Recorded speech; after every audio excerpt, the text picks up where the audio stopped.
Welcome to the Brian Craig Show. My name is Brian Craig, and this is where MAGA comes to talk. Welcome, one and all.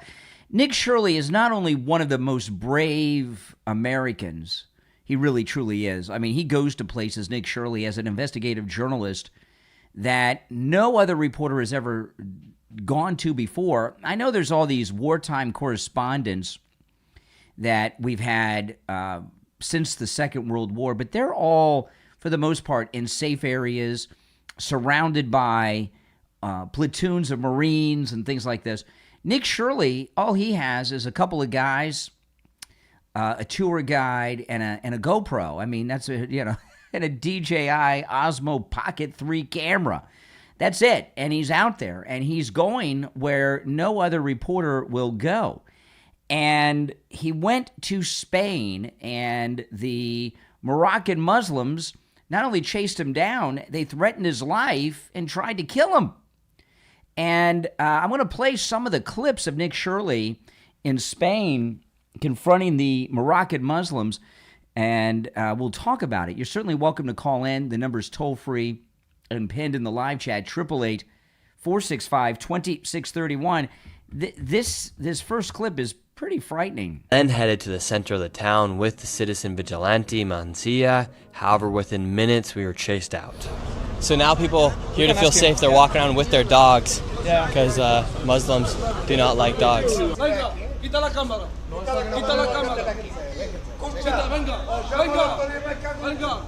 Watch out, watch out, watch out.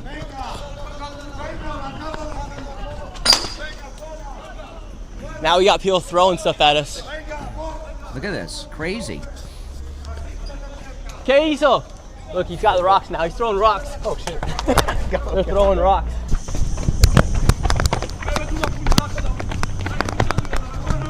No. So they're throwing rocks. They're chasing Nick Shirley and his guide, and they have knives, and they're yelling, "I'm going to stab you." Look, now we're getting chased. He has a knife. He has a knife. He's got a knife. He's got a knife. Holy smokes.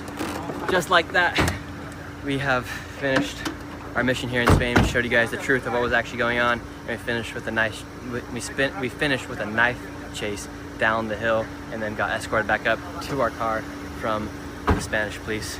If you enjoyed this video, please give it a like and consider subscribing. Yeah, I mean, always support Nick Shirley. You know, I'm going to go through some of the clips on the program this morning, but not one single American member of the media has gone to Spain and done anything like Nick Shirley. Show what's really going on there, because it doesn't fit their narrative. They don't want it to hurt their democratic socialism primary train that they're on right now, that Mom Donnie is backing. But I got to tell you, Nick Shirley, he is something else, isn't he, Nick Shirley? And Nick Shirley,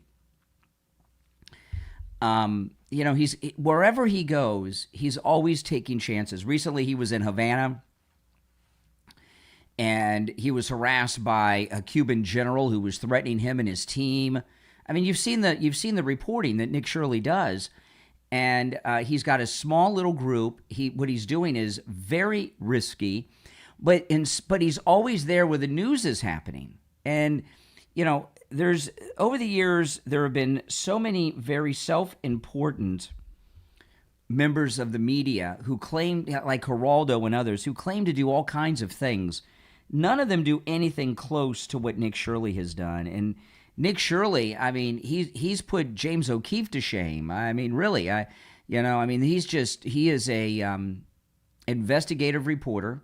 He's also, Nick Shirley, I would consider him to be kind of like one of those combat wartime correspondents, because he goes into these dangerous places, and he's only alive because he could outrun the guy with the knife. Then headed to the center of the town with the citizen vigilante Mancia. However, within minutes, we were chased out. So now people here to feel safe, they're walking around with their dogs because Muslims do not like dogs. Watch out, watch out, watch out. Grabbed a bottle from the garbage and threw it at him. Now we got people throwing stuff at us. Bottles and rocks. Okay, so look, he's got the rocks now. He's throwing rocks. Oh shit. They're throwing rocks. I'm going to stab both of you, he's yelling. Look, now we're getting chased.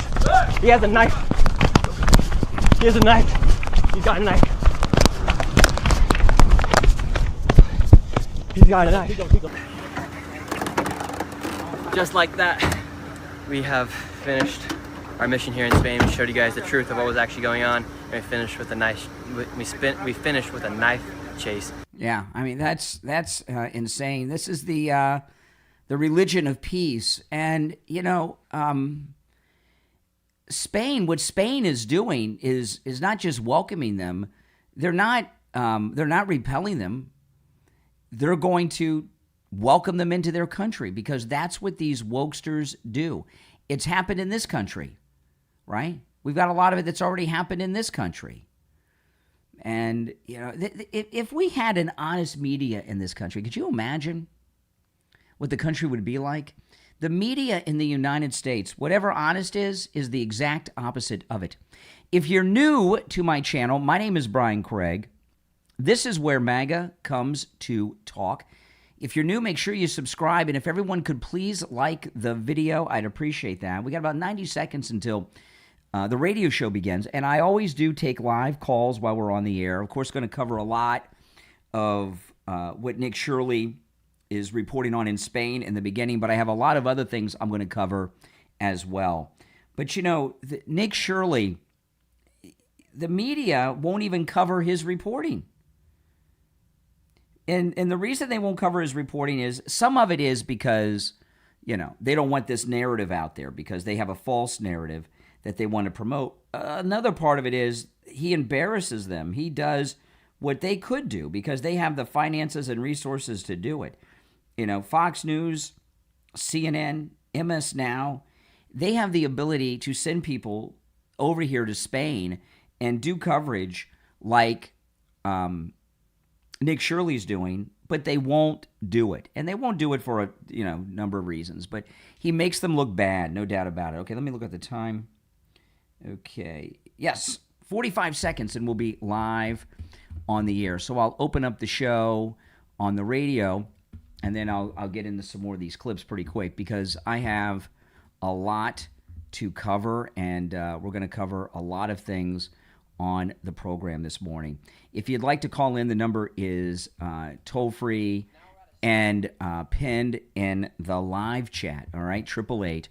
888-465-2631. Remember, all opinions are welcome. 888-465-2631. It's a toll-free call no matter where you're watching. All right, less than 10 seconds.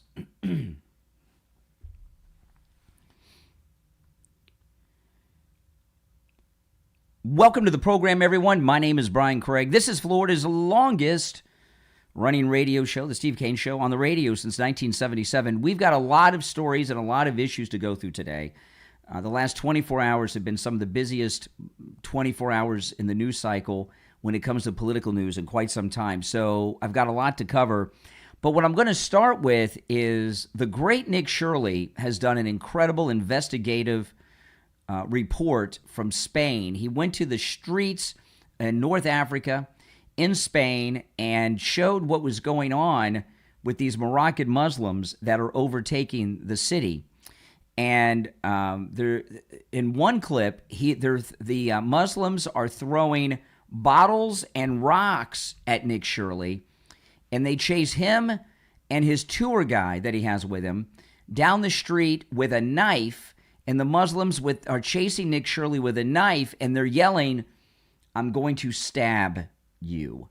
And Nick Shirley, he is one of the greatest investigative frontline reporters in history. In fact, I would consider Nick Shirley to be the equivalent of the wartime correspondents of the Second World War, like Ernie Pyle and others. And those were some real patriotic war correspondents during the Second World War. They were going in places that were very dangerous, in combat zones, without really any protection. And that's what Nick Shirley does. Wherever the story is, he goes. And he's risking his life all of the time when he does these reports. And when he went to Spain, I want to play some clips of it in just a few, so hang in there. When he went to Spain, he's got a couple of bodyguards that are unarmed because it's Spain. He's got a tour guide, and he's got his camera, a GoPro or something that he's got with him, and that's it. And he's out there, and he's being chased by hordes of Moroccan Muslims throwing rocks and bottles at him, chasing him with knives, yelling that they're going to stab him. And, you know, the mainstream media in this country, Fox News, CNN, MS Now, they all have the finances and the resources to go over there and report, but they won't do it because it doesn't fit the narrative that the mainstream fake news are trying to promote, and that is that Muslims are good. Vote Ahmed in Michigan, right? Mamdani's great. Oh, yeah. You know, they don't want to interfere with that narrative. Now, this first clip I'm going to play, this is really insane. It's total sacrilege. Nick Shirley is at a cemetery here, a Spanish cemetery here in Spain, and the Muslims are using the fountains over the graves to bathe in and wash their clothes in. Can you imagine? Disgusting. Listen. Now we're at a cemetery, and here at this cemetery, you have a group of migrants who have taken the cemetery. There's a fountain over there, a fountain over here, and a fountain down below. They're using the cemetery to shower and clean out all their clothes. Now, again, this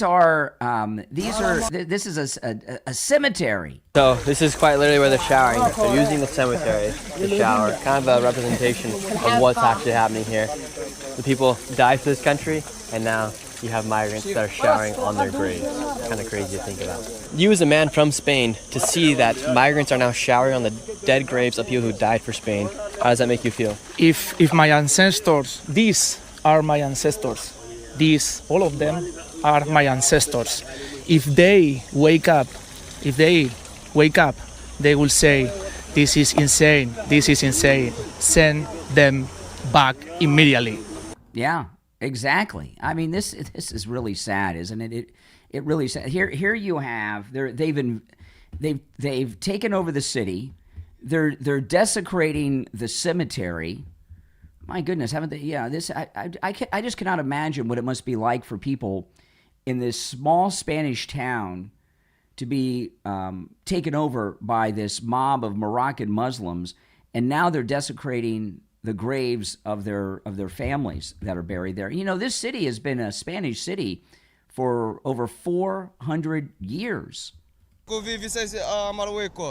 Now he's interviewing one of the Moroccan Muslims and a few of them, and there's subtitles for the Muslims, so I will tell you what the Muslims are saying. He says, I have no life in Morocco.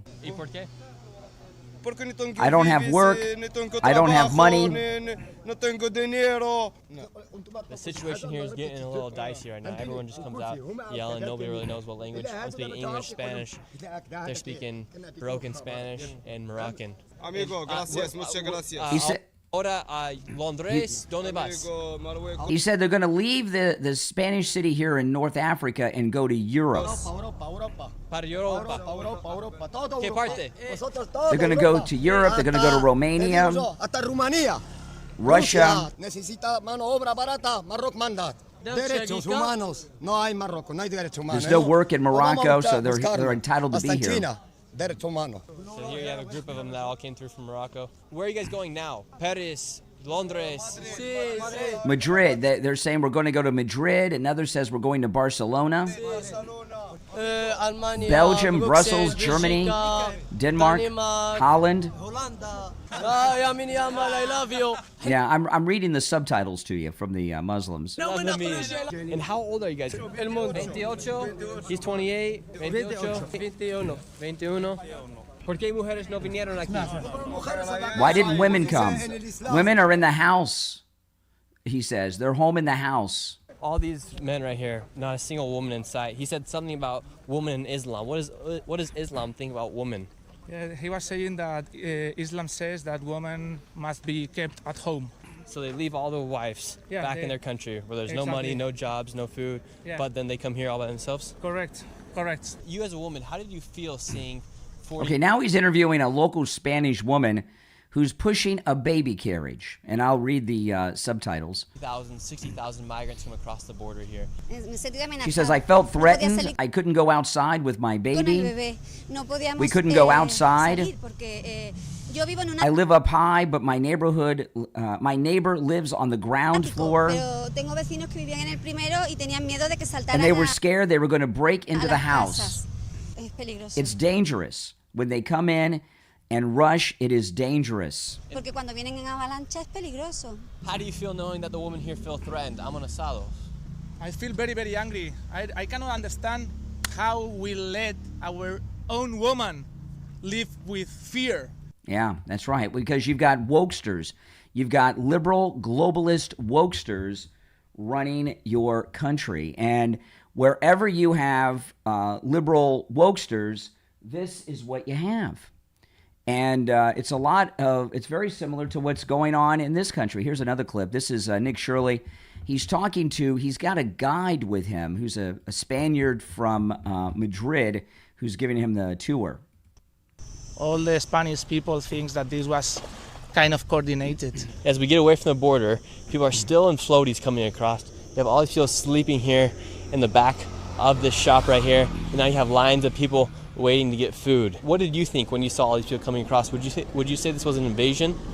Yes, an invasion is armed with weapons. I think this is an occupation. An occupation. Because they are not coming with weapons.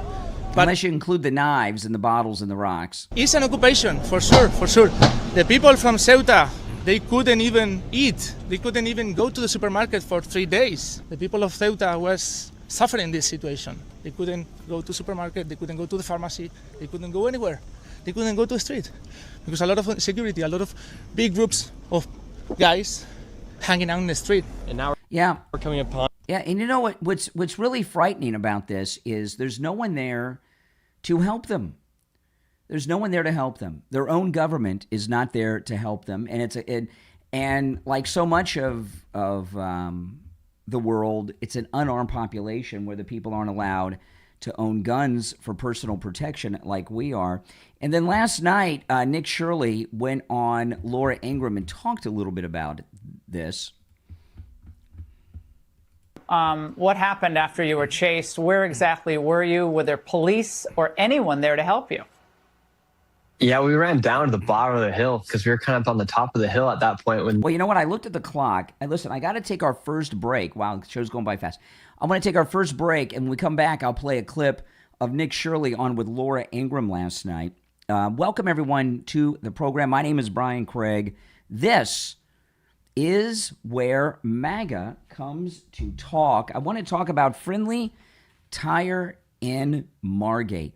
Listen, you know, you don't want to be driving around on tires that are bald, that have the thread showing, that don't have enough tread on them, especially this time of year. It is rainy season. It rains every day. The roads are wet. And if you're driving around on tires without proper tread or bald, you hit the brakes, the car doesn't stop. And at Friendly Tire in Margate, the prices are so low, there's no excuse, okay? Now remember, the price that Friendly might quote you over the phone when you call for a quote is out the door and on the road, because Friendly Tire doesn't charge you to balance the tire, mount the tires, or dispose of your old tires, and you can get brand new tires out the door and on the road for as low as $75 a tire. You heard me right. He's got thousands of used tires in stock as low as $35 a tire. That's out the door and on the road as well. And he also does tire repairs. Give Friendly Mike at Friendly Tire a call. He'll give you a quote right over the phone. 954-977-9445. 954-977-9445. That's 954-977-9445 for Friendly Tire in Margate. We'll be back with more right after this. Okay, we're in radio break now. If you'd like to call in, please do. The number is toll-free, 888-465-2631. 888-465-2631. All right. And those of you out there that are Medicare recipients, no matter where you are in the United States, call Chapter. I'm going to give you the number in a moment. It's also on the screen right there. And if you call Chapter totally for free, it costs you nothing, they will review your Medicare policy, and it'll be reviewed right there while you're on the phone by a licensed Medicare advisor. And since Chapter covers the entire United States, they have access to all the over 25,000 Medicare policies in the country. So they'll make sure that you have the right policy for you that covers whatever you need covered, right? Make sure your doctors, your prescriptions, your specialists are covered. And if you're paying for a supplement, they'll make sure you have the right supplement and you're not paying too much. They compare all of those plans to yours. Now, when they review your policy, if you have the right plan and the best plan for you, they'll tell you that as well. Give Chapter a call. The number is 805-754-3033. 805-754-3033. That's 805-754-3033. All right. If you'd like to call in, we'll be back shortly, and I'll play the clip of Nick Shirley on with Laura Ingraham. But if you'd like to call in, please do. All opinions are always welcome, whether you agree or disagree. The number's toll-free, 888-465-2631. 888-465-2631. And the number is pinned in the live chat. And, you know, it's very important to see what's going on here in Spain. And it's important because of what's going on in this country, right? We have Muslims all over this country that are trying to get elected to the Congress, right? And people need to know what they are all about and what's going on. And it's a different civilization than the one you and I are familiar with, called the United States, all right? So if you're on hold, hang in there. We'll be back shortly. I'm queuing up a couple of things because I've got so much. Oh, yes. That's what I'm going to get into next. Okay, we'll get into that next after Nick Shirley. If you're on hold, hang in there. I will take your calls after the break. Let me see what time we're coming back. Okay, less than 2 minutes, about 90 seconds. Someone said falling down vibes. Yeah, I would say falling down vibes. It's what it is. It's what the guy from Madrid said. He says this is an occupation. Yeah, it is an occupation, and they are armed. Rocks, bottles, and knives are armed. They found bottles in the garbage, and that's a deadly weapon. So no, they are armed, and they're armed very well. And they're not afraid to use the rocks and the bottles or the knives. Pretty scary. All right, if you're on hold, stand by. We've got 1 minute, and we will be back, and I will go to the calls. Yep, the number is pinned in the live chat. All opinions are welcome. 888-465-2631. Yeah, this is what socialism gives you, right? It gives your country away. They have been, they're being attacked, they're being invaded, and they're being occupied. And Spain they don't have the will or the ability to repel these invaders. They don't really want to, the government. They're like the leftists in this country, idiots. That's exactly what they are. They're complete idiots. And Nick Shirley is absolutely amazing. He deserves the Pulitzer Prize many times over for his incredible reporting, doesn't he? He does great work. Great work. All right. Hang in there. 10 seconds.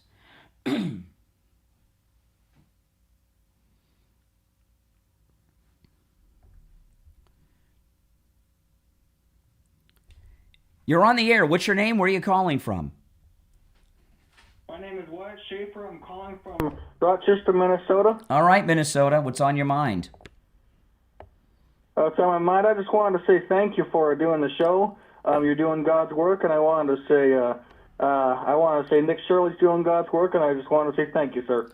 Yeah, I mean, poor Minnesota. I mean, Nick Shirley exposed all the Somali pirates in Minneapolis with their leering centers and everything else, and it was a big wake-up call to so many millions of people of what you've been suffering through in Minnesota. Absolutely. It's absolutely terrible.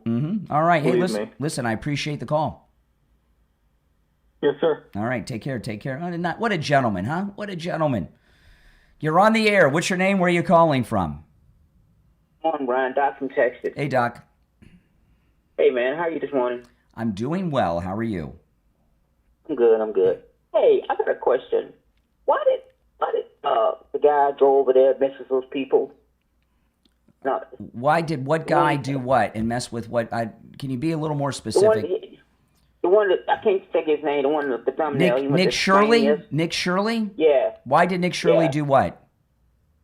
Why did he go over there? You should say they attacked him. Why did he even go over there? He got nothing to do with that. Because he is he's a journalist, and there's a story over there, and he went to show the world what's going on. Yeah, no, stay away from let the real journalists go do their job. Well, none of them are over there. Because it's not leave people alone. Leave people alone. So 60,000 Moroccan Muslims invade a Spanish town, and you're cool with that? Fine. Let them deal with that. We got our own problems. Well, let them deal with that. Their problem is our problem as well. No, not every problem. Take care of your house. Let's take care of our house. No, the reason it's important. The reason it's our problem too is not that Spain's our problem, but we have a problem too with millions of Muslims that were brought here by Barack Obama that are up to no good. That last caller I just talked to before you from. How do you know? How do you know they're up to no good? Are you familiar with the leering centers of Minneapolis that the Somalis have, the Muslim Somalis have? All the Medicaid fraud that they're committing in Minnesota? How do you know? That white woman that was charged with that. There were Somalis as well charged? There was that. So you're not talking about the white woman, but you're going to talk about the Somalis. Well, the Somalis are the ones that are the front men for this, and women for this criminal enterprise. The white woman was involved with the ringleader, Brian. But yeah, you're not going to say anything about that because no, we want a Democrat. You're right, a Democrat white woman was involved. Yeah, sure. Nah, it was a Republican white woman. No, in Minnesota. It doesn't even matter. Hold on, hold on a second, Doc. There are not Republicans, and Republicans are not in power. Well, it does matter. It doesn't even matter. It doesn't even matter that she's a Republican or Democrat. Yeah, sure it does. The reason it matters is because the problem is you got. Doc, excuse me, I'm speaking. All right. The reason it matters is because the Democrat Party. I've been talking about this for months. The Democrat Party is not a political party. It is now a organized criminal financial syndicate. They commit financial crimes. And MAGA is a bunch of boot-licking Trump suckers. Okay. What a brilliant comeback, I tell you. Oh, man. He's just a brilliant wordsmith. You're on the air. What's your name? Where are you calling from? Hello? Yeah, you're on the air. What's your name? Where are you calling from? Yeah, you agree with me that Joe Biden is a rapist of America? No, I don't agree with you. You're on the air. I don't even know who you are. You're on the air. What's your name? Where are you calling from? Yeah, hi, Brian. Good morning. Real quick, it's Danielle from Michigan. Hey, the great Danielle. State of Michigan that's going to be voting big today. Mm-hmm. Hey, I just wanted to repeat what one of your callers said. God bless you and this wonderful show and the wonderful truth that you're giving all the American people. And I want to say God bless to Nick Shirley. I saw that.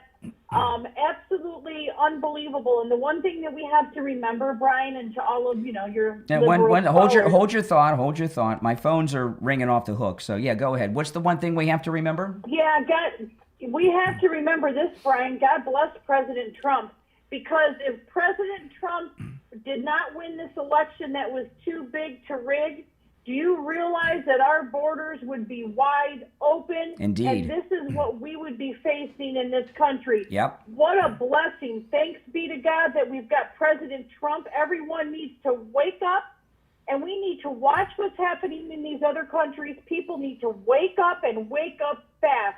This is scary. But President Trump is here, and he's the best president ever, and people people are going to really realize it, Brian, with everything that this man has sacrificed and what he's doing for this country that he loves. Indeed. And I just wanted to say that on this Thankful Tuesday. God bless. All right. Take care. Take care. Yes, yes, yes. You're on the air. What's your name? Where are you calling from? Texas. Colin, how are you today? All right, Texas. What's on your mind? Well, you know, I'm listening to all this stuff and the liberals talking about we shouldn't worry about that, but really we have a lot of mafia in Texas, and you know they're trying to take over Texas. I don't understand why they can't see that, and then they call the people like me a bad name because I'm not putting my kid in the sand and say no, let's just ignore it and pretend like that's not happening. It's happening right now in Texas, and I just wish people would be, you know, open their eyes and see what's going on because, I mean, they actually been here since 1969 in Texas doing a lot of mosques. Well, you know, when people, the Democrats have been trying to turn. Texas used to be a Democrat state until George W. Bush became governor. I remember that. When George W. Bush became governor, it became a Republican state. Ann Richards was the governor before GW, and she was a Democrat. And ever since, the Democrats have tried all kinds of schemes to turn Texas blue. They've all failed, but their latest scheme is to move as many Muslims as possible to Texas and form these Muslim communities and developments that they're building. And that's how they plan on turning Texas blue, is by bringing Muslims there. And it's happening right now. I've known that.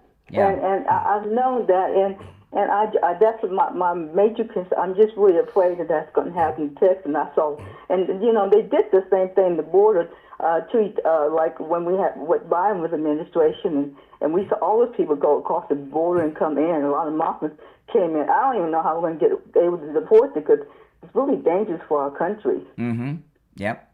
So that's what I just wanted to say. But I heard the bad name.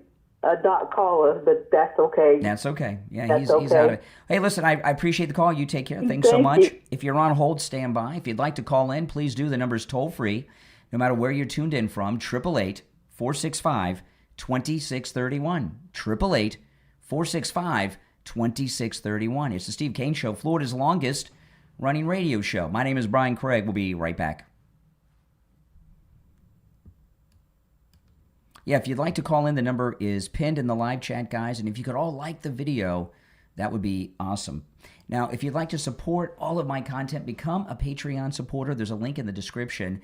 And if you become a Patreon supporter, you get access to a lot of exclusive content, commercial-free editions of my podcast, a lot of things that my wife and I both post there. We post nowhere else.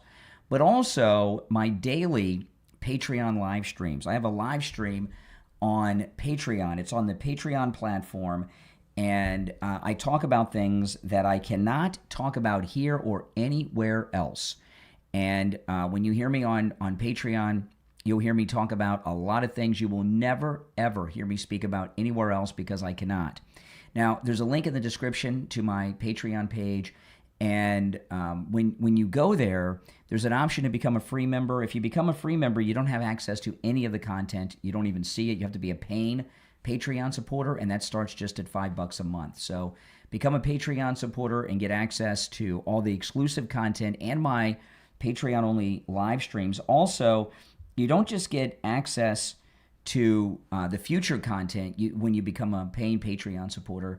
You get access to the entire back catalog, and there's a lot because I've been on the Patreon platform for many years. Again, the Patreon link is in the description of the episode. So we'll come back. I got a little bit more. I want to play a little bit of this exchange of Nick Shirley on Fox, and then I'm going to move on to some other topics, but you're certainly welcome to continue to call in about this story at 888-465-2631, 888-465-2631. It's a toll-free call no matter where you are watching from. Okay, we have about 1 minute, and we will be back live on the air. We are in radio break right now. Yes, MAGA forever. That's right, MAGA for life. If you love Trump, press 1 in the chat, guys. If you love Trump, press 1 in the live chat. All right, we'll be back in less than a minute. right. Yes, all numbers mean you love Trump. All numbers mean you love Trump. Yes. Any number you press means you love Trump, just so you guys know. Yes. All numbers mean you love Trump. Indeed. 30 seconds. Look at all that Trump love. Absolutely.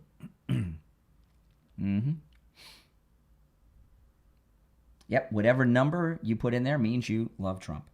20 seconds.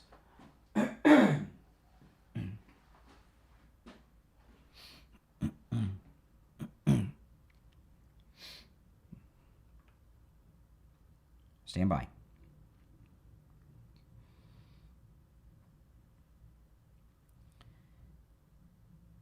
All right, welcome back. I'm Brian, Steve Kane Show, Florida's longest running radio show. So Nick Shirley, he went to Spain. Here he is. I'll play a little bit of this. This is Nick Shirley on with Laura Ingraham last night on Fox. What happened after you were chased? Where exactly were you? Were there police or anyone there to help you? Yeah, we ran down to the bottom of the hill because we were kind of on the top of the hill at that point when we were getting chased. And then we saw a guy reach for his knife and he said he was going to stab both of us. So we obviously ran as far as we could. And then we got to a spot and it was funny. Our car was parked like right next to where the guy was, where he threatened to stab us. So we had to get in a police car and then had them drop us off so we didn't get stabbed or the guy didn't come after us again. Well, there goes your camera. That's okay. Were you, was that a Moroccan? I mean, who was that guy? Were these migrants that were still hanging around, or who were these people? Yeah, it was a group of people that were still hanging around. Some of the Moroccans that haven't gone back yet. There's still thousands of people on this. It's basically like a little island because it's just this part of Spain that's just all by itself on the African continent. So, they think it's theirs. That's what happened. Yeah, they think it's theirs. Yeah, right? but it's so there's a lot. Look at how theirs, close. but it's never been theirs. Yeah, they think it's theirs. They think everything is theirs. New York City, Michigan, Minneapolis, the state of Minnesota, everything is theirs. Spain, it's all theirs. Oh my goodness. I tell you, Nick Shirley's amazing. And, when you think about it, when I compare him to those great correspondents of the Second World War like Ernie Pyle and others, he's right up there with them. He is a legend. And the rest of the media, I'm glad that Laura Ingraham had him on Fox, because the media don't want to cover what Nick Shirley's doing because he makes them look bad. Now, these primaries are going on now, and some of these Democrat socialists are going to win. And remember, Democrat socialism really is communism. It's a cover for communism. They are communist. All right? And Mamdani screwed up yesterday, which you would expect him to do. He's 34 years old. He's never had a job. Never done anything in his life except get participation trophies from his millionaire mommy, who's told him how great he is. And he doesn't really know what he's doing. But he had a press conference at one of his commie grocery stores in New York. And he brought up the woman from his administration that's in charge of the commie grocery stores. And she dropped something that he didn't want out there. And there's a lot of concern because the prices apparently are so cheap, they say, at Mamdani's commie New York grocery stores that they're afraid people are going to go in and buy a whole bunch of stuff and then resell it at a profit. And that whole idea of people making a profit is dirty to them. So this exchange is about people coming in, buying up all the merchandise and reselling it at a higher price. And that's what Mamdani's responding to. Listen. Oh, hold on. Let me cue it up here. He really walked into it, and then the way he tried to get control of this made it worse. How are you going to keep people from taking advantage of that, that deal, basically? And is there going to be a limit on the number of items that someone can take that are discounted at that level from that essential basket? So our RFP makes very clear that this is a program for New Yorkers to be able to put food on the table, not a program for people to be able to make a quick buck through reselling. I'm going to pass it over to our EDC head, G Pack, to add some additional details. Okay, now listen to what this lady says. Yes, if you look at our RFP for the operator, we are looking to make sure that we target New Yorkers, whether it be at sort of a library card-esque thing, and also we manage who's buying and that is focused on everyday New Yorkers. So we are mindful of that. And so we're going to make sure that we have all the things in place to ensure that that does not happen. Okay, so this is, and I'll rewind it after I explain that part of it. You can hear it again. So he brings up, is she with the CCP? She looks like she's Chinese. Mamdani brings up the woman from the administration that's in charge of his commie New York grocery stores. And he says, oh, no problem. Don't worry about people buying too much and reselling it. And then she comes up and says, you're going to have to show ID to buy food here. You're also going to have to prove with that ID that you are a resident of New York City or you can't buy food here. Now, there's a lot to talk about with that. Number one, no ID to vote and all of that, but you got to have ID to eat. So Mamdani is deciding who can eat, who cannot eat. Yeah, the power of food, right? He's deciding with his commie grocery stores who can eat, who cannot eat, and how much they can eat, right? So you're going to have some identification. She said library card-esque, right? So you're going to have some kind of ID, like a library card, and and you have to prove that you're a resident of the city of New York, and they're not going to let you buy too much. So say you go in, it's the first of the month, and you load up, and then your kids come home from school and they're hungry, they pig out, and you go back to the grocery store. You can't buy any more food. Mamdani said you are only allowed this many calories per month with your family. You have already bought all the food that Mayor Mamdani has allocated to you and your family. But wait a minute, it's only the 8th of the month. Yes, come back in September. You and your family are on a diet now. Mayor Mamdani has decided how much food you're allowed to eat. And you have already reached that number. It doesn't matter if we're only a week into the month. You need to learn how to ration the food that Kami Dami has decided that you're allowed each month. Come back next month if you haven't starved to death and buy some more food. But don't forget your ID to prove your residency in the city of New York. Oh my goodness. If that's not communism, I don't know what is. How is that not communism? And this was a disaster, and he tried to do some damage. So now that you've heard me explain it, listen. He's going to bring up his CCP grocery store handler. A program for New Yorkers to be able to put food on the table, not a program for people to be able to make a quick buck through reselling. I'm going to pass it over to our EDC head, G-Pack, to add some additional details. Yes, if you look at our RFP for the operator, we are looking to make sure that we target New Yorkers, whether it be at sort of a library card-esque, and also we manage who's buying, and that is focused on everyday New Yorkers. Wow. So you're going to have your library card. You got to prove that you're not just a New Yorker, you have to prove you're an everyday New Yorker. So now, Kami Mamdani is going to decide who's a New Yorker and who's an everyday New Yorker. Well, I mean, is this not communism? And you could be a New Yorker, I guess, by what she's saying, and not be an everyday New Yorker.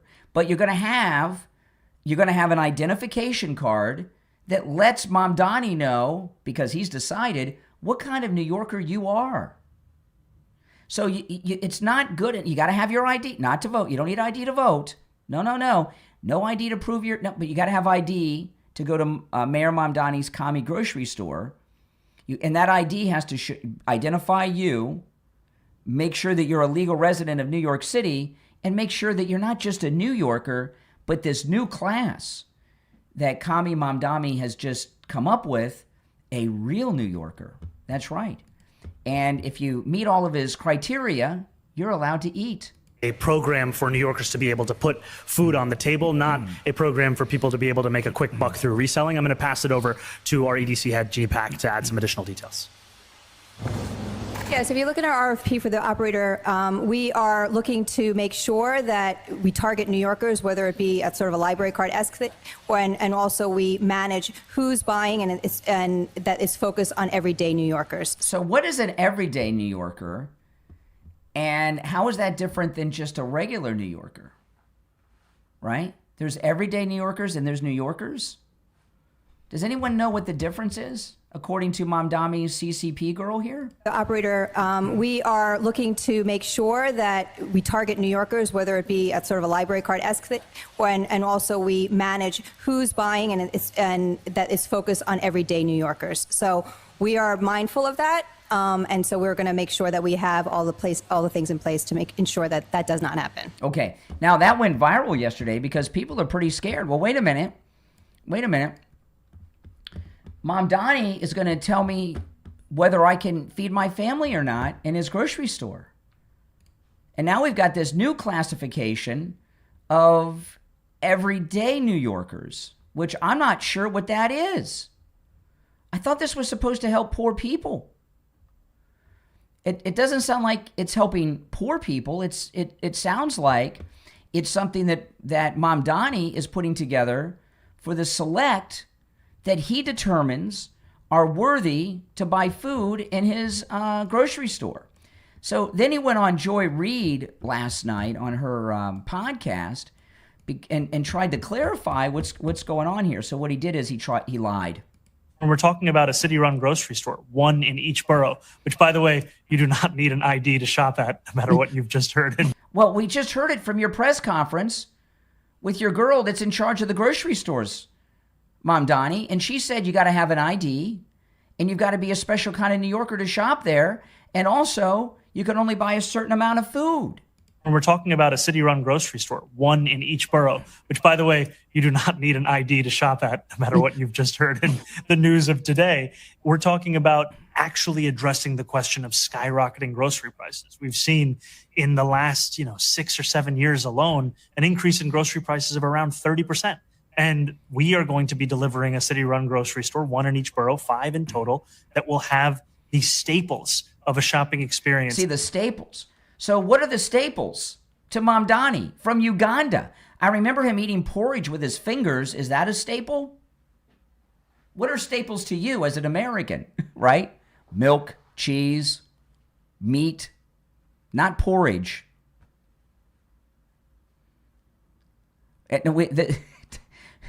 This is nuts. So he's going to decide what basic necessities you can have. And don't forget, you got to have that ID according to his CCP handler.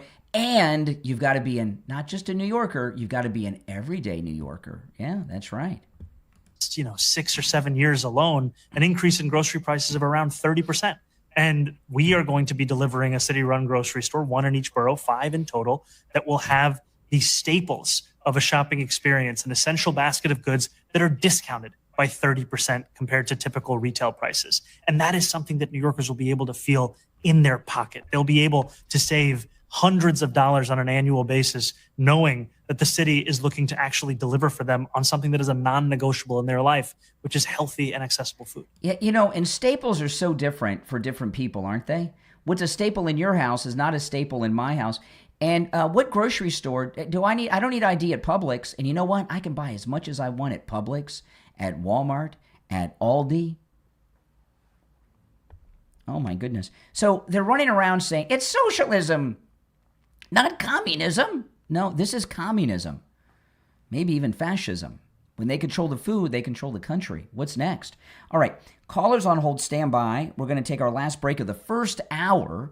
Come back with more of your calls. The number is toll-free, 888-465-2631. 888-465-2631. I want to talk about Jamie Levack over at Swift Tax. If you missed your tax filing deadline this year, or you have past years you haven't filed, don't worry. Call Jamie Levack. I'm going to give you his number in a moment, so get something to write with.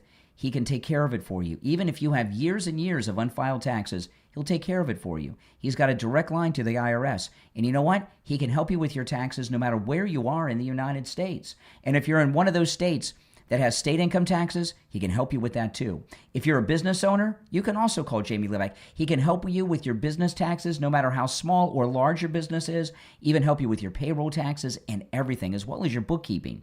If you owe money to the IRS, call Jamie Levack. He'll help you with that too. Even if you've already made a settlement agreement with the IRS, call Jamie Levack, and he can help you with that too, maybe even renegotiate it. We had one listener who had a settlement agreement. He was making payments to the IRS. He owed them money. Jamie Levac looked and found out that he didn't owe the IRS money. In fact, the IRS owed him money, and he got a check back. One of our listeners. That's right. Give him a call, 954-773-1587. You can call or text Jamie Levac, by the way, at this number, 954-773-1587. That's 954-773-1587 for Jamie Levac at Swift Tax. We'll be right back. Call is on hold. Stand by. We'll take a quick break.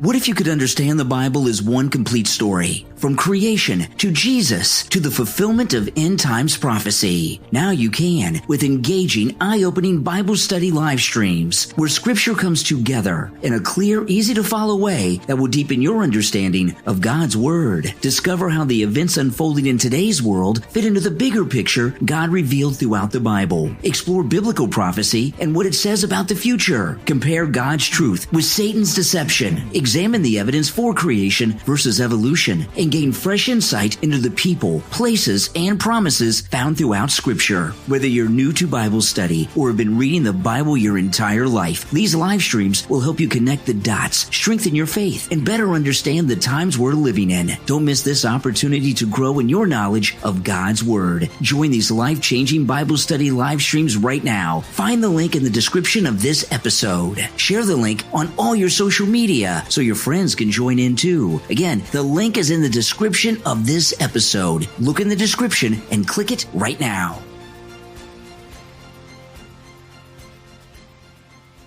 Yeah, by the way, there is a link in the description to that Bible study. It's a great Bible study. Click the link in the description and join it. All right.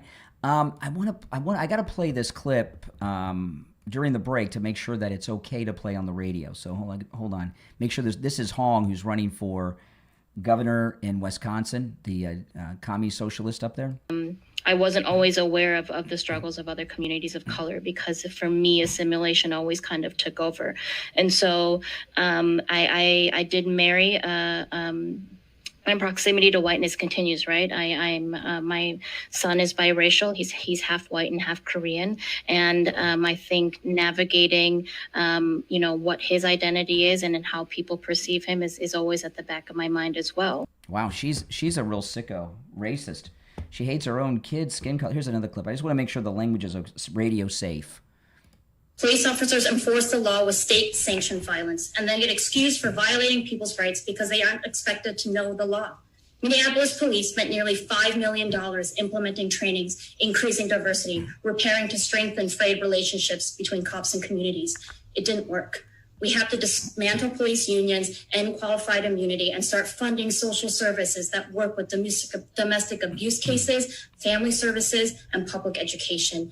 Our state needs to ensure resolutions and accountability boards where the decision-making power is in the hands of representatives of those communities. And each city should have local control of how they dismantle their police systems to rebuild new community control systems rooted in preventative care and reducing harm. Defund the police, protect Black lives, and build a care community. This is what we need. Okay, so no bad language there. There's one more clip, but I don't know if I have time to play it before we get back, so I might have to do it at the top, because I don't have that one queued up. Hold on, let me see if I can find it. Okay.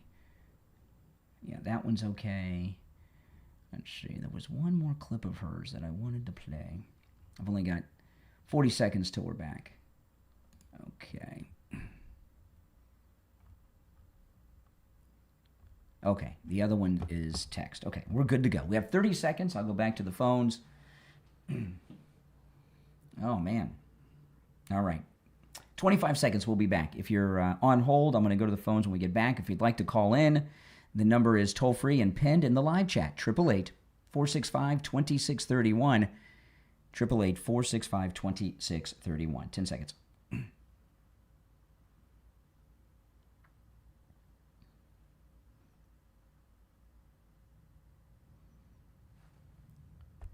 You're on the air. What's your name? Where are you calling from? You're on the air. IB. Hey, IB, what's up? Yeah, okay, IB. I was telling IB he's got to get a better phone because his phone just is not very good. as often as he calls. Okay, so if you're on hold, stand by. If you'd like to call in, the number's 888-465-2631, 888-465-2631. Okay, so in Wisconsin, running for governor, they have Hong, who says she's from Korea. And I want you to understand that this is not a joke, what I'm about to say. Has she clarified which Korea she's from? South or North Korea? Because she talks like a North Korean. And these Democrat socialists, they're not just communist, they're racist too. And there's an old tweet of Hong, and she was married to a white man, and her child is biracial. So her child is white and Asian, right? And she posted on X back in 2019, listen to this. I ate 2 bites of my kid's cheeseburger at a Culver's in Black River Falls and told him they ran out of ice cream. Mostly just wanted to leave because I was on the verge of an anxiety attack. Too many old white people who didn't think we spoke English. Couple things here. Yeah, she's a racist. How does she know what these white people thought? Okay, were they conversing with her? But, she's racially stereotyping them. She sees white people, so she just assumes that they think she does not speak English. But she says she's on the verge of an anxiety attack because she's in the proximity of white people at Culver's. If that is not racism, I don't know what is. And then she lied to her child so she could get away from these white people. You see, I ate 2 bites of my kid's cheeseburger at a Culver's in Black River Falls and told him they ran out of ice cream. They have great ice cream, by the way, at Culver's. Mostly just wanted to leave because I was on the verge of an anxiety attack.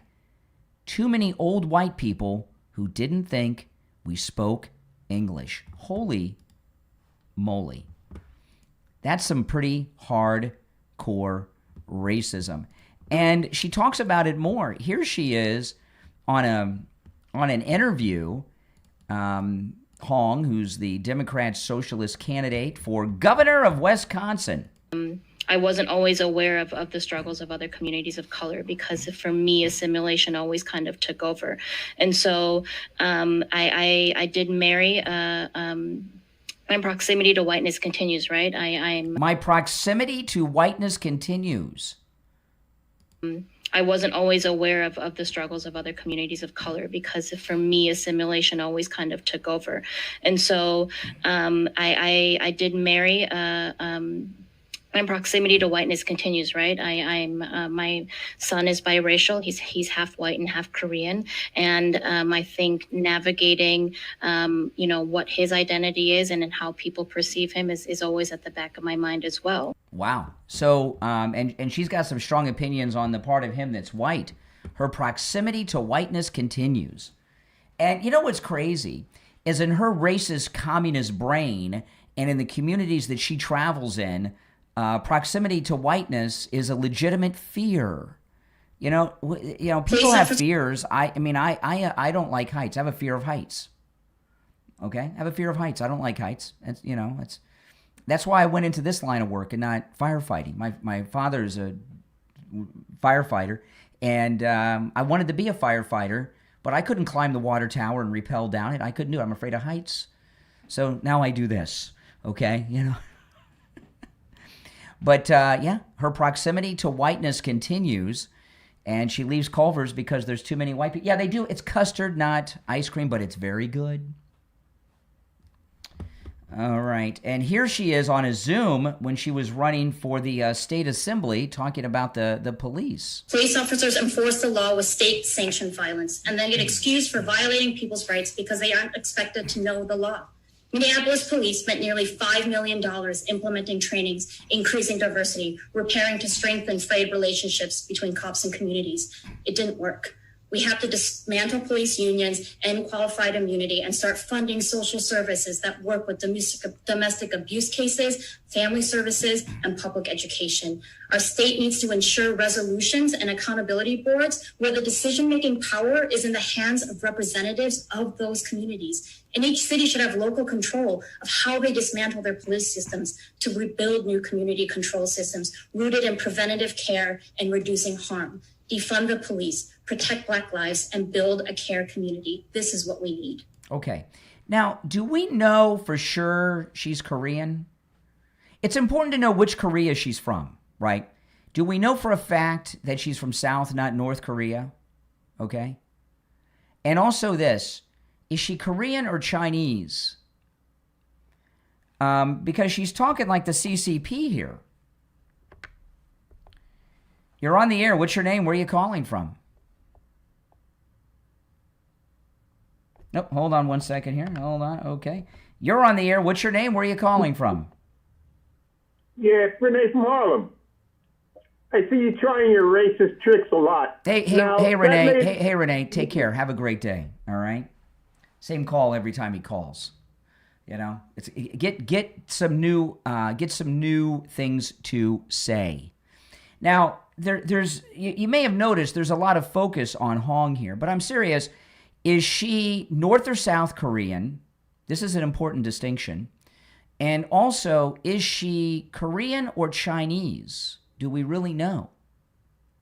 Because the way she's a communist, she's one of the stars of the Democrat socialist movement, which is really a front for communism. We know this, on top of her racism and all of this stuff. Now, the reason we're hearing more of her than a lot of these other people is because she's been all over social media for years, right? She's been very active on social media. And because of that, she's saying a lot of things. Most of these people, like Ahmed, although I got something on him too. Do I have time for it? Let me see here. Yes. Yeah, Ahmed, who's the Muslim guy running as a Democrat socialist for the Senate in Minnesota. There's a new recording of him that I came across this morning that is from 2018. And I know that a lot of Gen Z will say, "Oh, that's so long ago, 2018, 2019." No, that was like yesterday, man. Okay. So here's Ahmed from Michigan in 2018 on Detroit Public Television.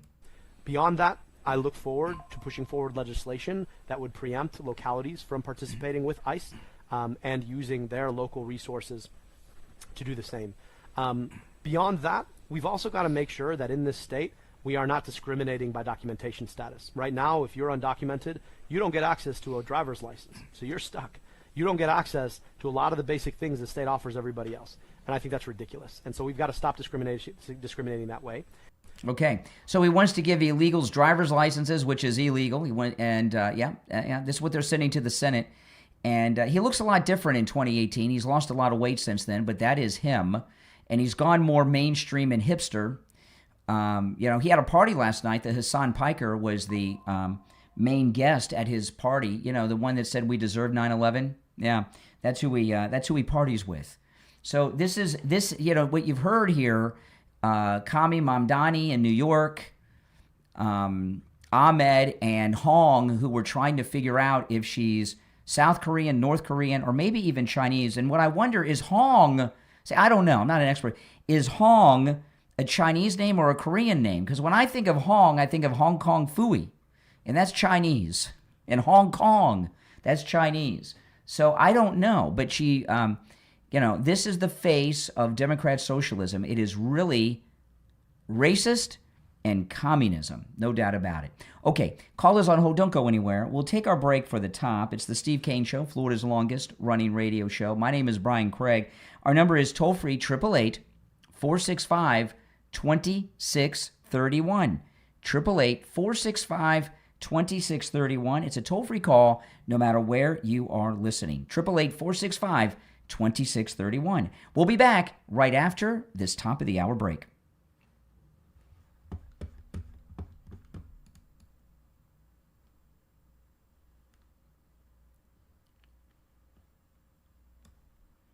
Now, guys, I want to tell you about Chapter. If you're a Medicare recipient, you want to call Chapter. You know, Chapter will review your Medicare policy. They'll do it right over the phone. A licensed Medicare advisor will do it, and it costs you nothing. And they're going to make sure that you have the right policy for you.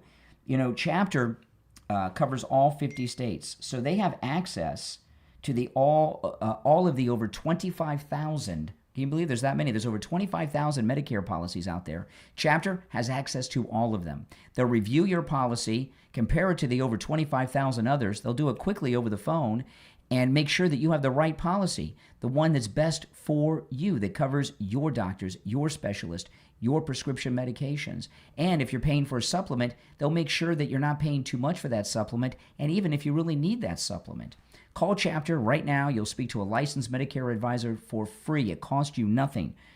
805-754-3033. 805-754-3033. That's 805-754-3033. All right, let me see. I'm getting got to get the ads for the rest of the show. Okay. And then we got that, and that. Okay. All right, I'm getting everything organized for the rest of the show, guys. Yeah, give them a call. We'll be back in just a quick couple of minutes, guys, so hang in there. What if you could understand the Bible as one complete story? From creation to Jesus to the fulfillment of end times prophecy. Now you can with engaging, eye-opening Bible study live streams where scripture comes together in a clear, easy-to-follow way that will deepen your understanding of God's Word. Discover how the events unfolding in today's world fit into the bigger picture God revealed throughout the Bible. Explore biblical prophecy and what it says about the future. Compare God's truth with Satan's deception. Examine the evidence for creation versus evolution and gain fresh insight into the people, places, and promises found throughout Scripture. Whether you're new to Bible study or have been reading the Bible your entire life, these live streams will help you connect the dots, strengthen your faith, and better understand the times we're living in. Don't miss this opportunity to grow in your knowledge of God's Word. Join these life-changing Bible study live streams right now. Find the link in the description of this episode. Share the link on all your social media so your friends can join in too. Again, the link is in the description of this episode. Look in the description and click it right now. All right, we're still in radio break, but there is a link to that Bible study in the description of the video. Check it out. It's a great Bible study, and the link is in the description, okay? When we get back, I'm going to get into this Max Miller thing, okay? And Max Miller is being accused of abuse by his ex, and I want to go through this. And it involves Senator Moreno, who was pretty awesome during the Fauci hearings, okay, from Ohio. But I want to go through this story and ask a couple of questions about this, because everyone's talking about Max Miller. So I'm going to go through the story, and let's find out what he's being accused of and what, if anything, should be done about it, okay? And I'll also take your calls, but this Max Miller story is just all over the place. Okay, we have about 35 seconds. If you're on hold, stand by. The number's toll-free, 888-465-2631, 888-465-2631. It's a toll-free call no matter where you are listening, all right? Yes, yes. Okay, 15 seconds. Stand by.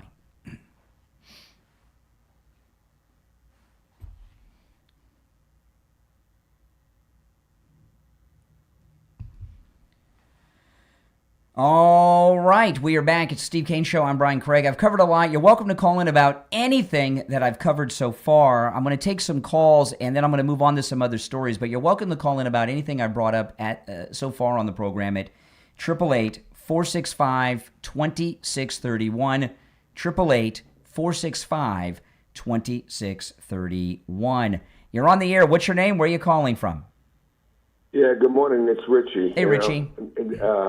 Remember I called you the other day and I said to you, Brian, this was the Morocco and Spain have given the United States the greatest gift in the world. Yeah, it's true. By this invasion, because we actually can, with our own eyes. But then suddenly the mainstream media that was a story for about 5 hours, and you don't see it anymore. And then they attacked Nick Shirley. And then you got a guy like Doc from Texas, this moron. And I'm sorry, he's a moron. All you hear him say is, Brian, you got to leave them people alone. Leave them people alone. What are you doing over there? Well, idiot from Texas, just take a look at Dearborn, Michigan. Go ahead and look at it. And go look at New York City, by the way, because in New York City, they actually claim they took the city over, and they're in the middle of 42nd Street with their prayer, and they block the Bronx, they're blocking everything. And it's not just the fact that the only reason they're not as violent in this country as they are in Morocco, as they are all over the Middle East, as they are in Europe with the stabbings, that the press over there tries to hide too. Richie, I don't know about that. We've had these honor killings. We've had the trade towers knocked down. The Pentagon got hit. That plane in the field in Pennsylvania. I wouldn't say they're not violent. There's been a lot of violence. No, they're violent here too. Don't get me wrong, but what I'm trying to say here is they use the excuse of the white supremacy and that we're all racist. You got the idiot that calls you every day. The only word out of his mouth from New York is "You're a racist. You're a racist." Mm-hmm. Jay from Jersey or whatever. Both of them. You got two idiots there calling you up. But the fact of the matter is that being Christian or Jewish, and that's another thing. You go in Dearborn, Michigan. I just saw something where they were that guy. He's Jewish. Feldman. He's a young reporter. He went in there and he says you wouldn't even know you're in your own country. The grocery stores, the whole city is infested, and when he asks them about the election, they all say AIPAC. Yeah. It's Jew hate. Yeah. It's all Jew hate. Yeah. And so they managed to get, the liberals have managed to get these Muslim terrorists and communists and Jew haters to combine into a movement. And it allowed us. The movement is much smaller than you. It's getting too much publicity. I mean, by all of us, by the mainstream media, by me. But I think it's important to. I'm not just giving them a free ride. I'm exposing them, and they have to be exposed. But go. You're complimenting me, so go ahead. I don't want to interrupt that. No, you happen to be not a lone wolf, but you are great.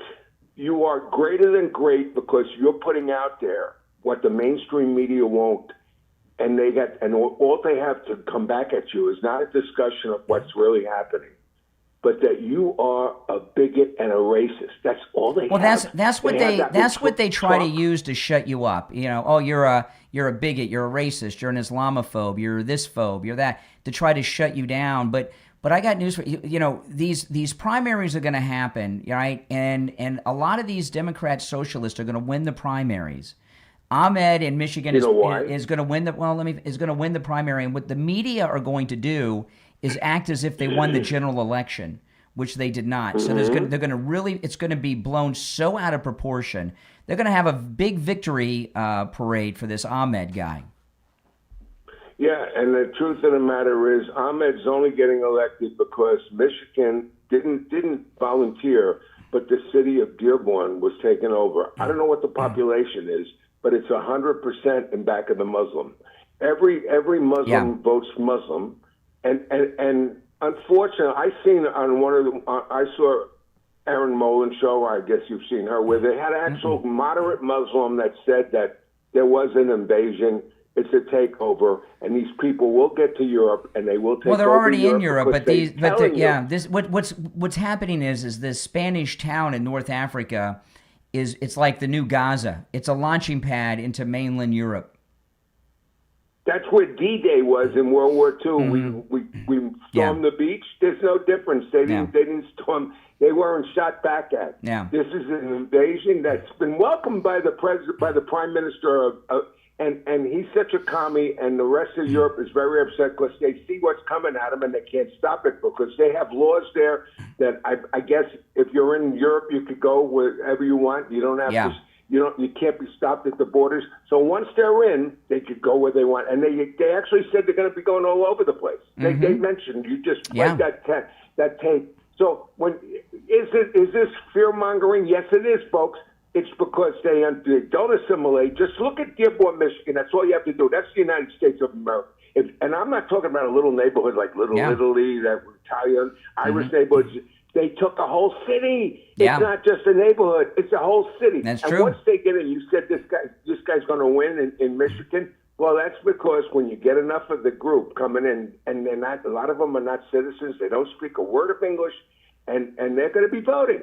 All they know is vote for Abdul. That's correct. That's what correct. was the guy that said in his speech that, this guy from Michigan that said Abdul is one of the biggest names now. It's Richard, it's Brian, it's Jeffrey. It's no, not he Abdul. said, I played that on my podcast over the weekend. I don't think I played it yesterday, but Abdul said that Abdul is one of the most American names out there. Now, I'm for immigration, but you have to come in this country and say, I want to be an American. You don't want to keep your Sharia law, and you don't want to go, like, you move into for example, you move into an all-white neighborhood, and then you say, I feel very uncomfortable because of the whiteness. Yeah. What the hell did you come here for? Yeah, her proximity, What did you it's her proximity to whiteness. That's what she's worried about. Her proximity to whiteness is a problem for her. You are great for exposing this crap. You have a platform that people listen to, Yes. and he has to. Folks, Brian is telling you 100% the truth. This is not fear-mongering, and this is not being a racist. This is telling you because you know why? I'm letting everyone know that these people have openly said we're taking it over. They said they got New York now. That first thing the guy got on a microphone and said, we have conquered New York. Yeah, that's right. It's outrageous. All right, Richie, I'm going to move on, but I appreciate the call, all Have a right? good one. You take care. Yeah, I'm trying to find this clip of Ahmed. I played it over the weekend. I wanted to play it for you guys. I'll find it before the end of the show, I'm sure, because I played it over the weekend on my podcast, and now I can't find it, but I'll see if I can find it to play for you. Oh, here it is. Okay, found it just in time. So listen to this. This is Abdul, and this is at a recent campaign event, right? This is for his Senate campaign. Listen to what Abdul says. Abdul is as American as any other name in this country. It's one of the strongest American names that you can have. Abdul is one of the strongest American names? To me, it seems like everybody I know is either named Steve, Mike, Michael, Barry, Brian, Robert, Bob, Joe. I've never known an Abdul in my entire life. Abdul is as American as any other name in this country. It's one of the strongest American names that you can have. Again, my name is Abdullah Hamoud. Thank God I am not on the ballot, but I hope you all come out and make sure that you vote in the next 4 days. Now put your hands together and help me welcome one of the newest Congress members headed to D.C. to hold it down, Dr. Adam Hamawi. Hamawi, I don't know. Is that one of those strong American names too? Abdul is not an American name, but in his world it is. See, I told you, when these communists, when they come to take over a country, they change the language, they change the history, they change the story. All right, I want to talk about Sloman's Central Air Conditioning. This deal that Sloman's is offering on a new air conditioning unit is the best deal I have ever heard the entire time I've lived in the state of Florida, which is almost my entire life when it comes to air conditioning. Listen to this.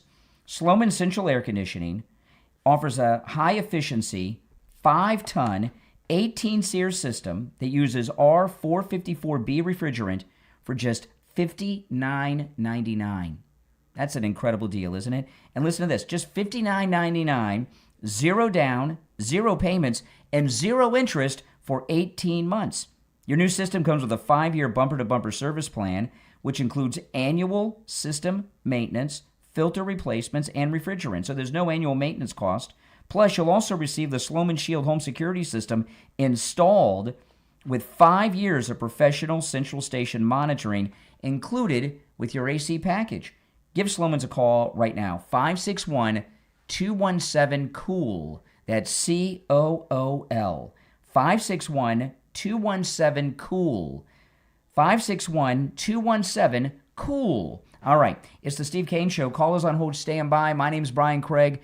Our number is toll-free, 888-465-2631. 888-465-2631. We'll be right back.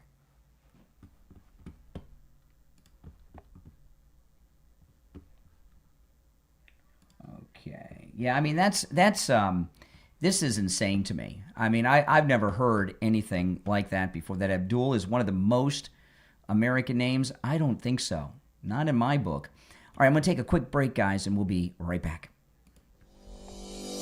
Are you looking for a simple way to bring more wellness into your everyday life? You can do just that with Veda Life, your trusted source for premium wellness products inspired by natural living and timeless traditions. From beautifully crafted copper water bottles, copper mugs, to eco-friendly cork yoga mats and wellness accessories, every product is thoughtfully selected to support a healthier lifestyle. Complete your self-care routine with Veda Life's Elegance Bronze Tools, designed to help you relax, refresh, and rejuvenate.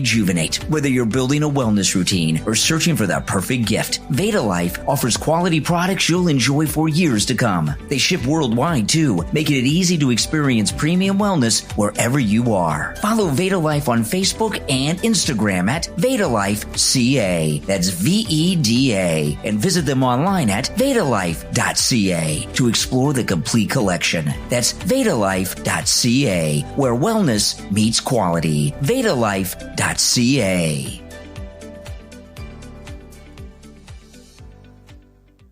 All right, if you're on hold, stand by. We'll be back shortly. And if you guys could do me the favor of liking the video, I'd appreciate that. When you guys like the video, it helps so much because it gets the video recommended to people that have not yet found the channel. So please take a moment to like the video if you don't mind. And if you're new, welcome. And please subscribe.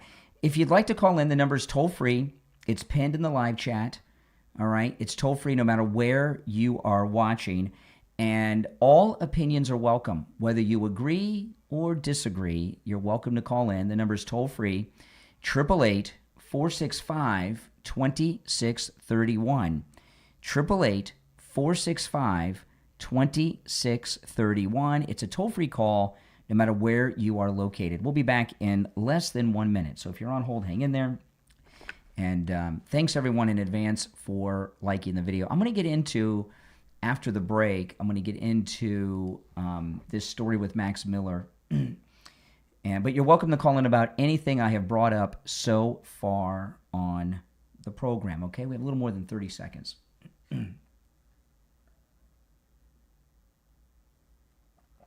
The show's flying by.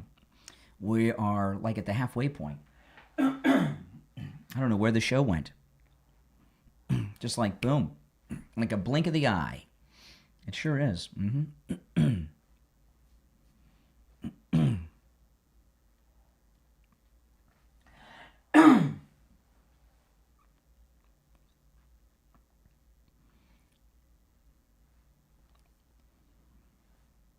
All right, welcome back, everyone. If you're on hold, stand by. If you'd like to call in, the number is toll-free, 888-465-2631, 888-465-2631. The show's flying by, and I'll tell you, the show today, you know why it's going so well, why the show's flying by? I'm wearing one of my special MAGA hats. Yeah, I have a handful of MAGA hats that I call my hats of wisdom, and I'm wearing one of my hats of wisdom now. It's a Make America Great Again hat. And what my special MAGA hats that I have, that are the hats of wisdom, are the hats that President Trump has seen with his own eyes up close and personal. And President Trump has gazed upon this very hat almost as close as I am to this microphone that I'm talking into right now.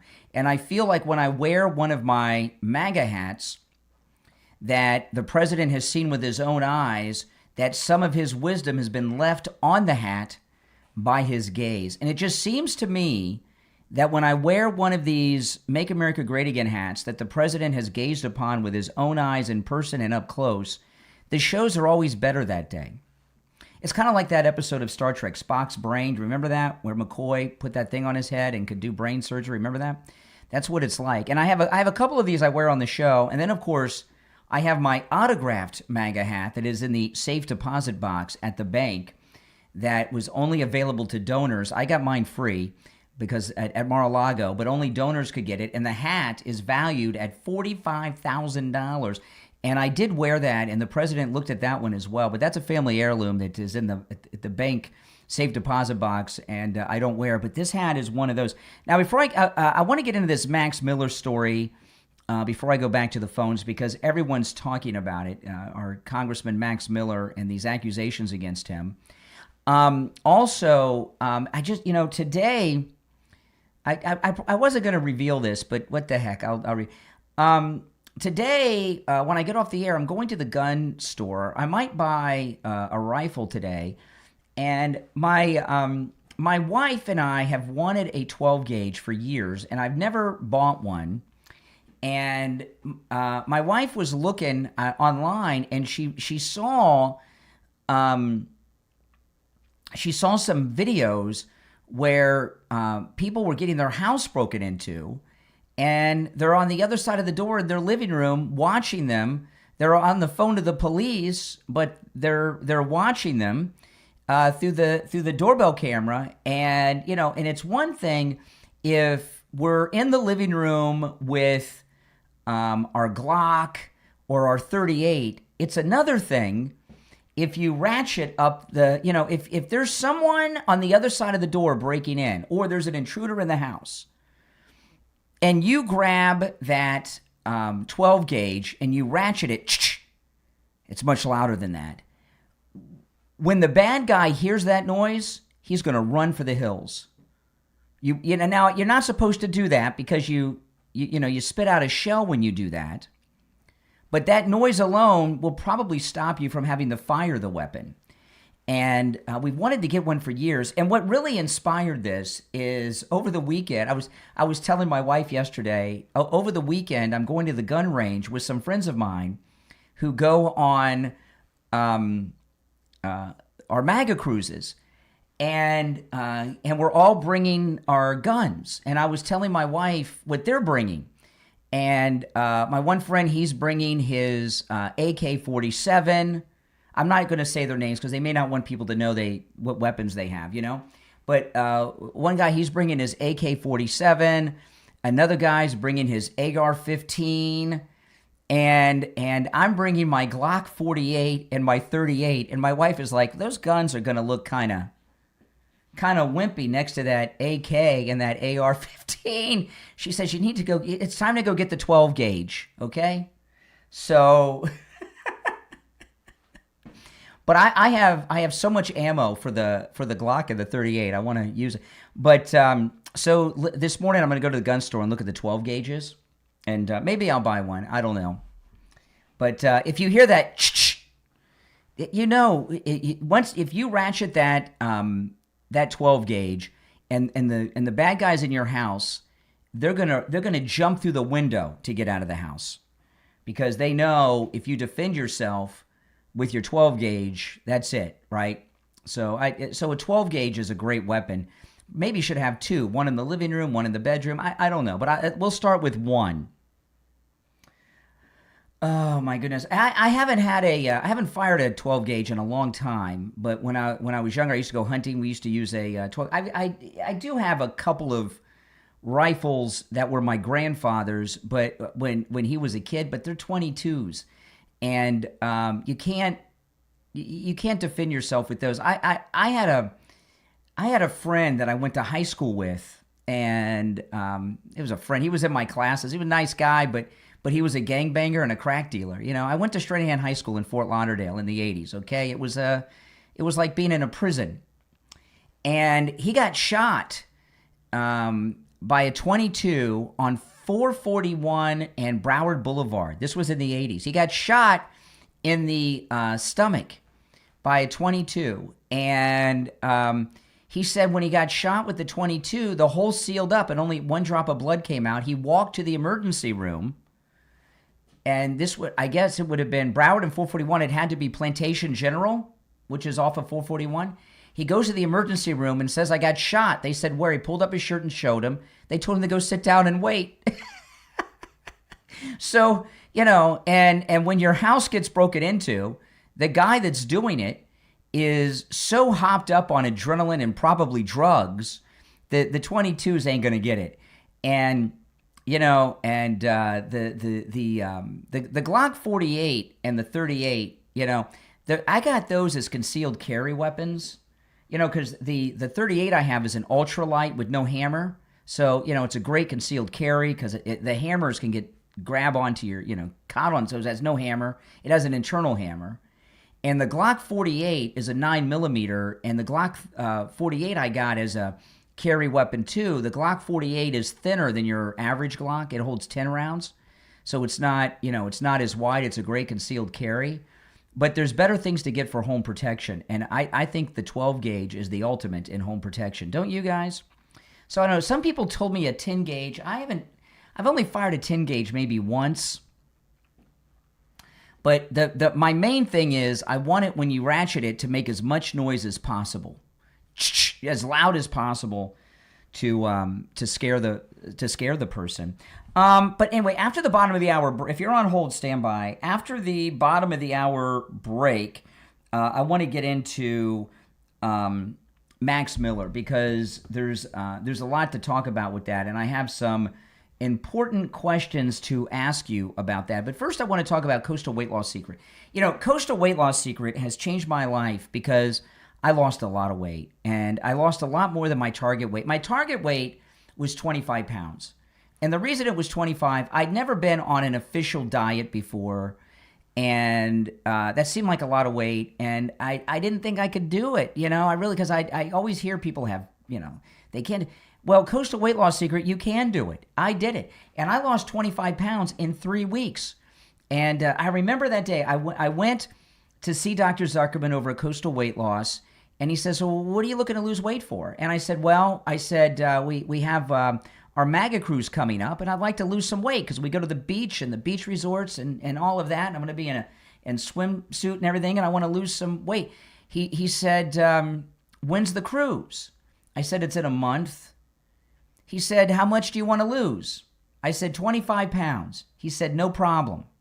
I said, Doc, 25 pounds. He says, yeah, no problem. You'll lose that. You'll lose that. Don't worry. You got it. And sure enough, I lost 25 pounds in 3 weeks. And I kept losing after that because it was so easy. Without exercise, eating foods I would normally eat, without starving myself, and also without any shots, pills, or injections. And I've kept the weight off for a long, long time. I haven't gained a single ounce back. And what I've come to learn with Dr. Zuckerman and Coastal Weight Loss Secret is that Dr. Zuckerman reset my metabolism. And Coastal Weight Loss Secret, they're known as the home of the metabolic reset. And I saw that and I knew that and I saw it on the literature and everything, but I didn't think too much about it because I'd never been on a weight loss program before. But that's what Dr. Zuckerman did. He actually reset my metabolism. And that's why I haven't gained the weight back. And you know what? You can lose the weight and you can keep it off with Coastal Weight Loss Secret Metabolic Reset. Give them a call and schedule your no-charge consultation right now. 561-359-3418. 561-359-3418. That's 561-359-3418. And online, coastalweightloss.secret.com. Back after this.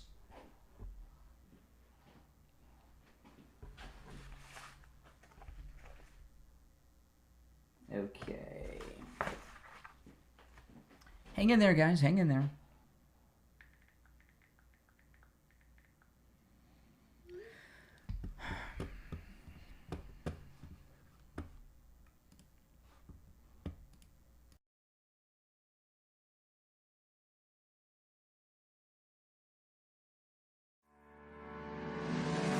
If you're a business owner, founder, or marketer, you already know that great content matters. The problem is finding the time to write it or the budget to keep hiring writers. That's where maywrites.co comes in. Think of maywrites.co as your on-demand writing employee. Need blog posts? No problem. Newsletters? They do that too. LinkedIn content? No worries. Website copy? Even an ebook? Just send your request. There's no pre-word charges, no per project invoices, and no surprise cost. With maywrites.co, you get unlimited writing requests for one simple monthly rate. It's like having a professional writer on your team. You'll get fast turnaround, consistent quality, and the freedom to stop worrying about who will write your next piece of content. Best of all, you could try it free for 7 days. If it's not the right fit, you can cancel anytime. Stop chasing writers, stop paying by the project, and start creating more content with less stress. Visit maywrites.co right now. That's MAYWRITES.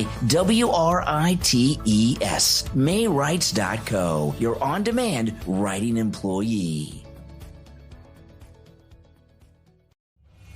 What if you could understand the Bible as one complete story? From creation to Jesus to the fulfillment of end times prophecy. Now you can with engaging, eye-opening Bible study live streams where scripture comes together in a clear, easy-to-follow way that will deepen your understanding of God's Word. Discover how the events unfolding in today's world fit into the bigger picture God revealed throughout the Bible. Explore biblical prophecy and what it says about the future. Compare God's truth with Satan's deception. Examine the evidence for creation versus evolution and gain fresh insight into the people, places, and promises found throughout Scripture. Whether you're new to Bible study or have been reading the Bible your entire life, these live streams will help you connect the dots, strengthen your faith, and better understand the times we're living in. Don't miss this opportunity to grow in your knowledge of God's Word. Join these life-changing Bible study live streams right now. Find the link in the description of this episode. Share the link on all your social media so your friends can join in too. Again, the link is in the description of this episode. Look in the description and click it right now.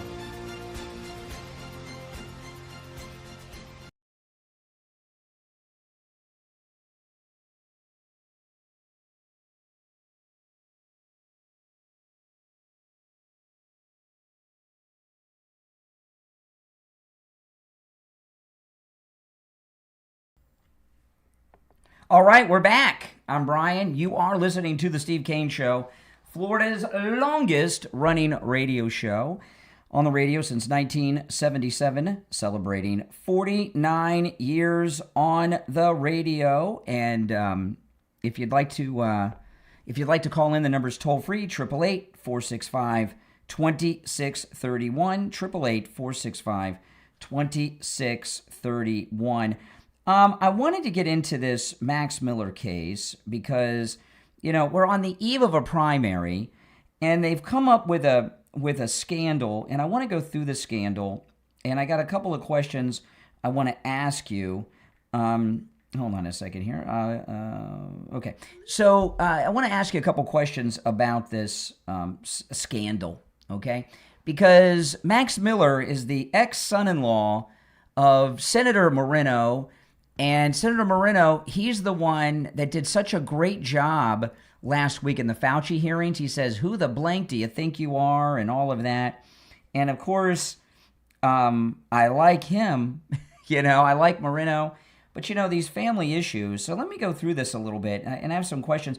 This is on Max Miller. They're trying to get him to drop out of the race on the eve of the primary and plug somebody else in. This is from Fox News.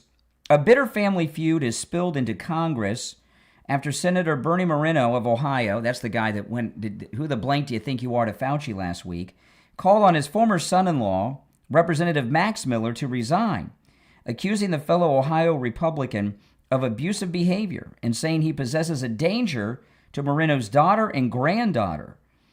Senator Moreno's extraordinary statement on X Sunday marked the latest escalation in a years-long family clash that is spilled from a conscientious divorce, or conscientious. It's early, guys. A contentious.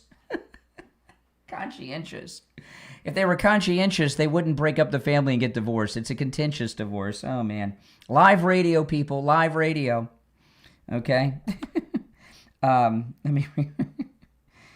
Moreno's extraordinary statement on X Sunday marked the latest escalation in a years-long family clash that has spilled from a contentious divorce into national Republican politics.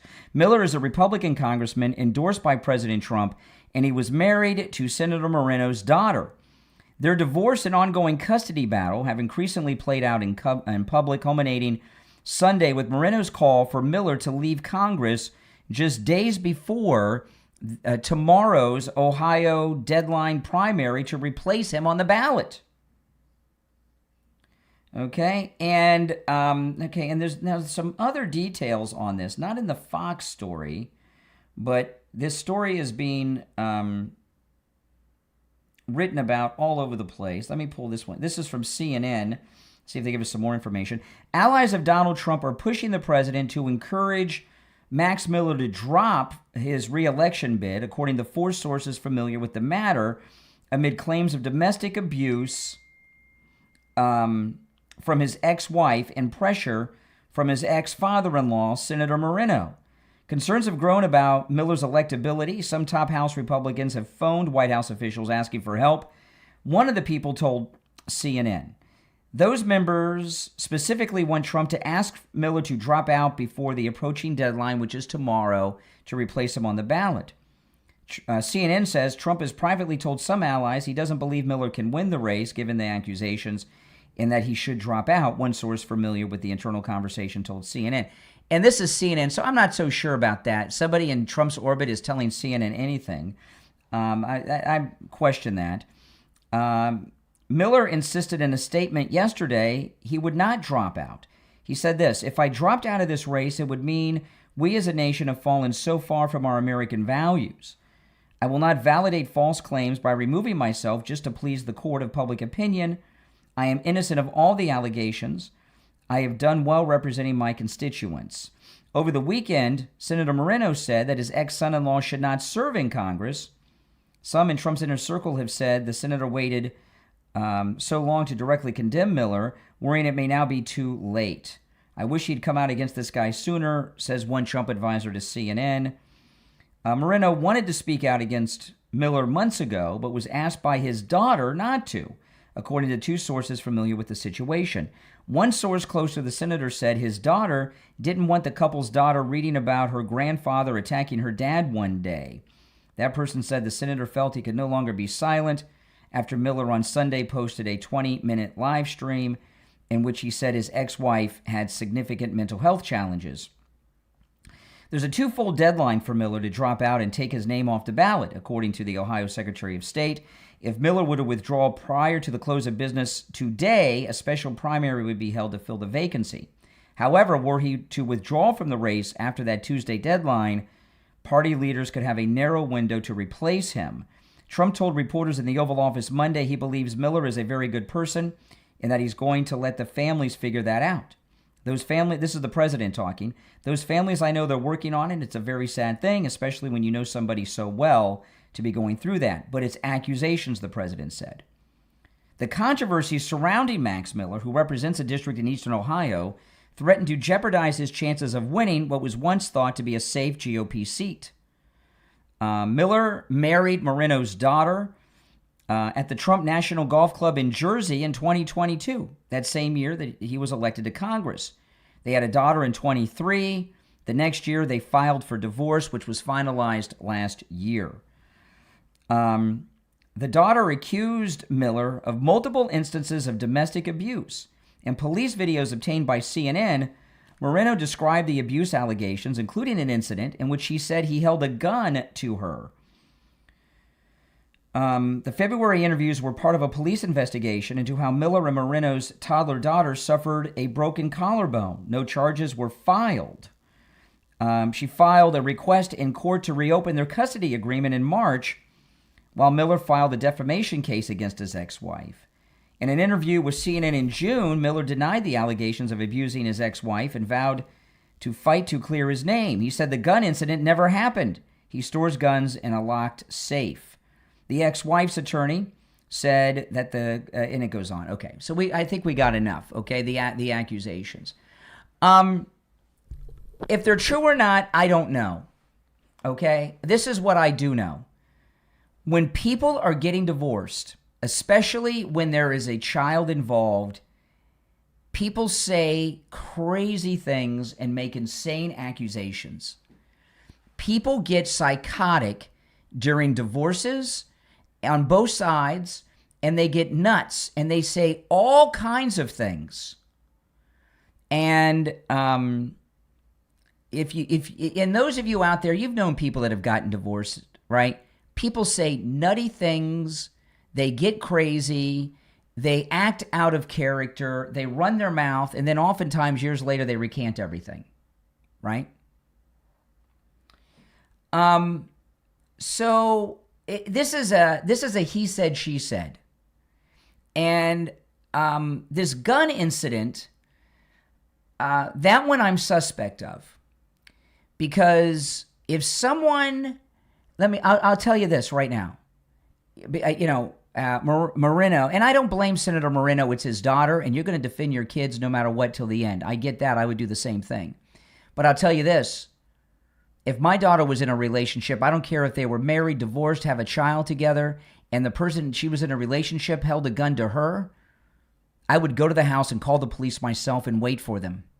And I would force an investigation. I would never let charges not be pressed in a case like that.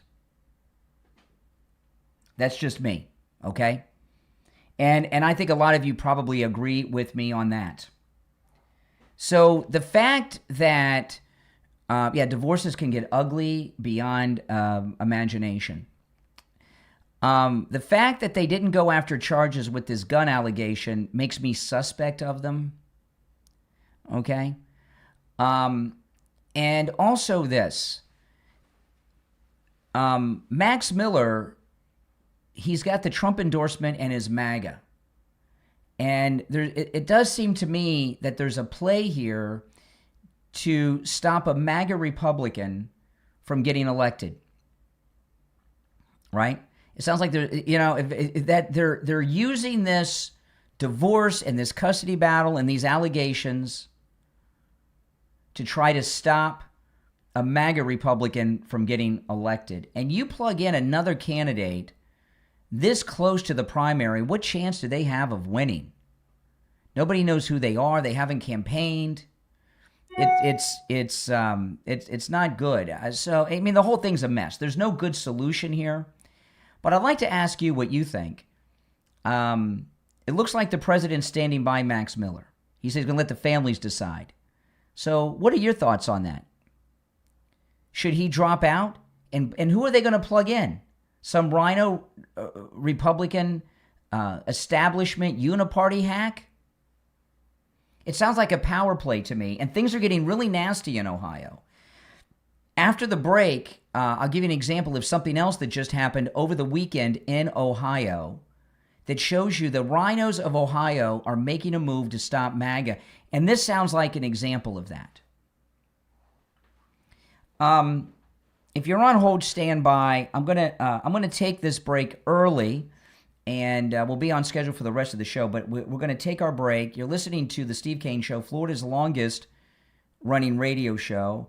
Our number is toll free 888-465-2631. Do you believe Max Miller? Do you believe the wife? And doesn't this pull the gun on her and she didn't no charges? Doesn't that seem odd to you? And we all know how ugly, nasty, and insane people get during divorces. I'd like to hear your thoughts. 888-465-2631. 888-465-2631. We'll be right back.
All right, and we are back. It's time to check in with Attorney Barry Siegel from the Siegel Law Group. Attorney Barry Siegel, good morning. Brian, good morning. How are you? I'm doing well. What do you have for us this morning? Well, one thing, I was looking at the schedule for football, and I noticed that the first preseason game, the Hall of Fame game, is coming up on Thursday night. So here we are beginning a new football season. And I'm a native South Floridian. I'm from Miami, so I grew up a Miami Dolphins fan. Doesn't look like I'm going to have much to cheer about this year. You never know, but very unlikely. But the point I'm making is, as a Dolphin fan, I grew up with one of the greatest, if not the greatest, head coaches, the great Don Shula. Absolutely. And thinking about Don Shula, and I promise there's a connection here. Speaking of the great Don Shula, one of the things that his teams were known for was being prepared. Oh, yes. That team was never going to be beaten because the other team was better prepared. So the important point for all of us to take from this is we need to be prepared. We never know what's going to happen. I had some folks that came in the other day for some to discuss some estate planning. The husband was ill, had some cancer and all that, and they actually still held off to make some decisions about what they wanted to do. Like 2 days later, he has a stroke and now in hospice, and you never know what's going to happen. And unfortunately, they may or may not be able to achieve what they needed to achieve because they waited. Yeah. So again. Not that any of this is going to happen to anybody listening here, but you never know what's going to happen today, tomorrow, and you want to be prepared. And that's why it's so important to have an estate plan, setting one up that's going to work and setting one up that's going to have a plan like we do at the Siegel Law Group to make sure it's going to stay up to date because we do the free reviews every 3 years. Yeah, and so, sometimes, like you talk about stroke as an example, you can find yourself in a situation where you're no longer legally able to sign documents. And that's when things get complicated, right, Barry? Yeah, if you don't have your legal capacity to make decisions, to understand things, then you certainly can't sign. So for exactly. Sure. Listen, give the Siegel Law Group a call. Make sure you mention you heard Attorney Barry Siegel on the program so you can take advantage of the no-charge in-office consultation. The number is 855-FLA-3782, 855-FLA-3782, and online, SiegelLawGroup.com. And Siegel is spelled S-I-E-G-E-L, SiegelLawGroup.com. All right, Attorney Barry Siegel, we'll talk soon. All right, thanks, Brian. All right, Have take care. Take care. Yeah, so these rhinos are making and Democrats, but these rhinos are making a big move in Ohio. Something happened over the weekend. I cannot play you the audio because of the language. I played this on my podcast on Friday afternoon. So if you guys listen to my podcast on YouTube or on one of the podcast platforms, you can hear it all. But the language, if I put beeps in it, it would just be beep. So it's not, you know what I mean?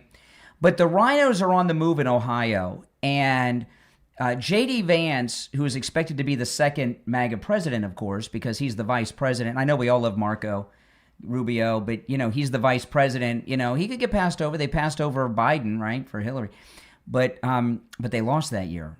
But anyway, there were other factors there.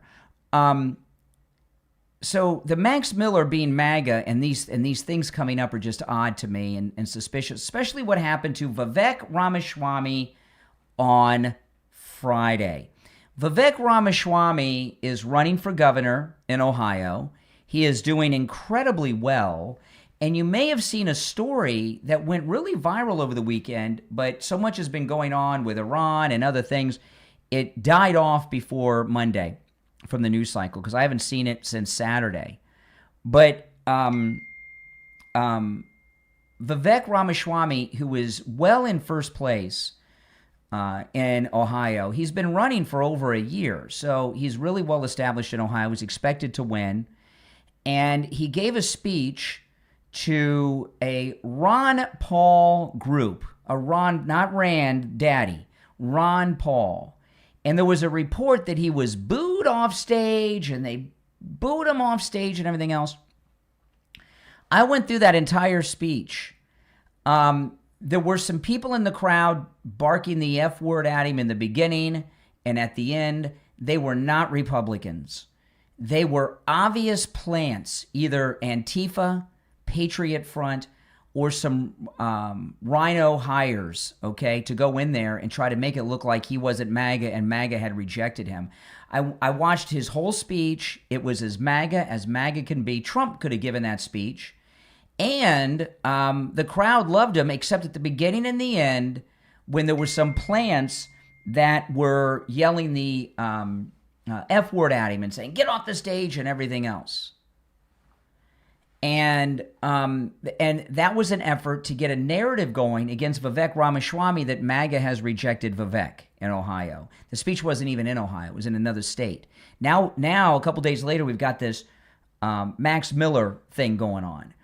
So the Never Trumper rhinos are making a big move in Ohio, and they want to take control of Ohio in many ways, probably as a preemptive to try to stop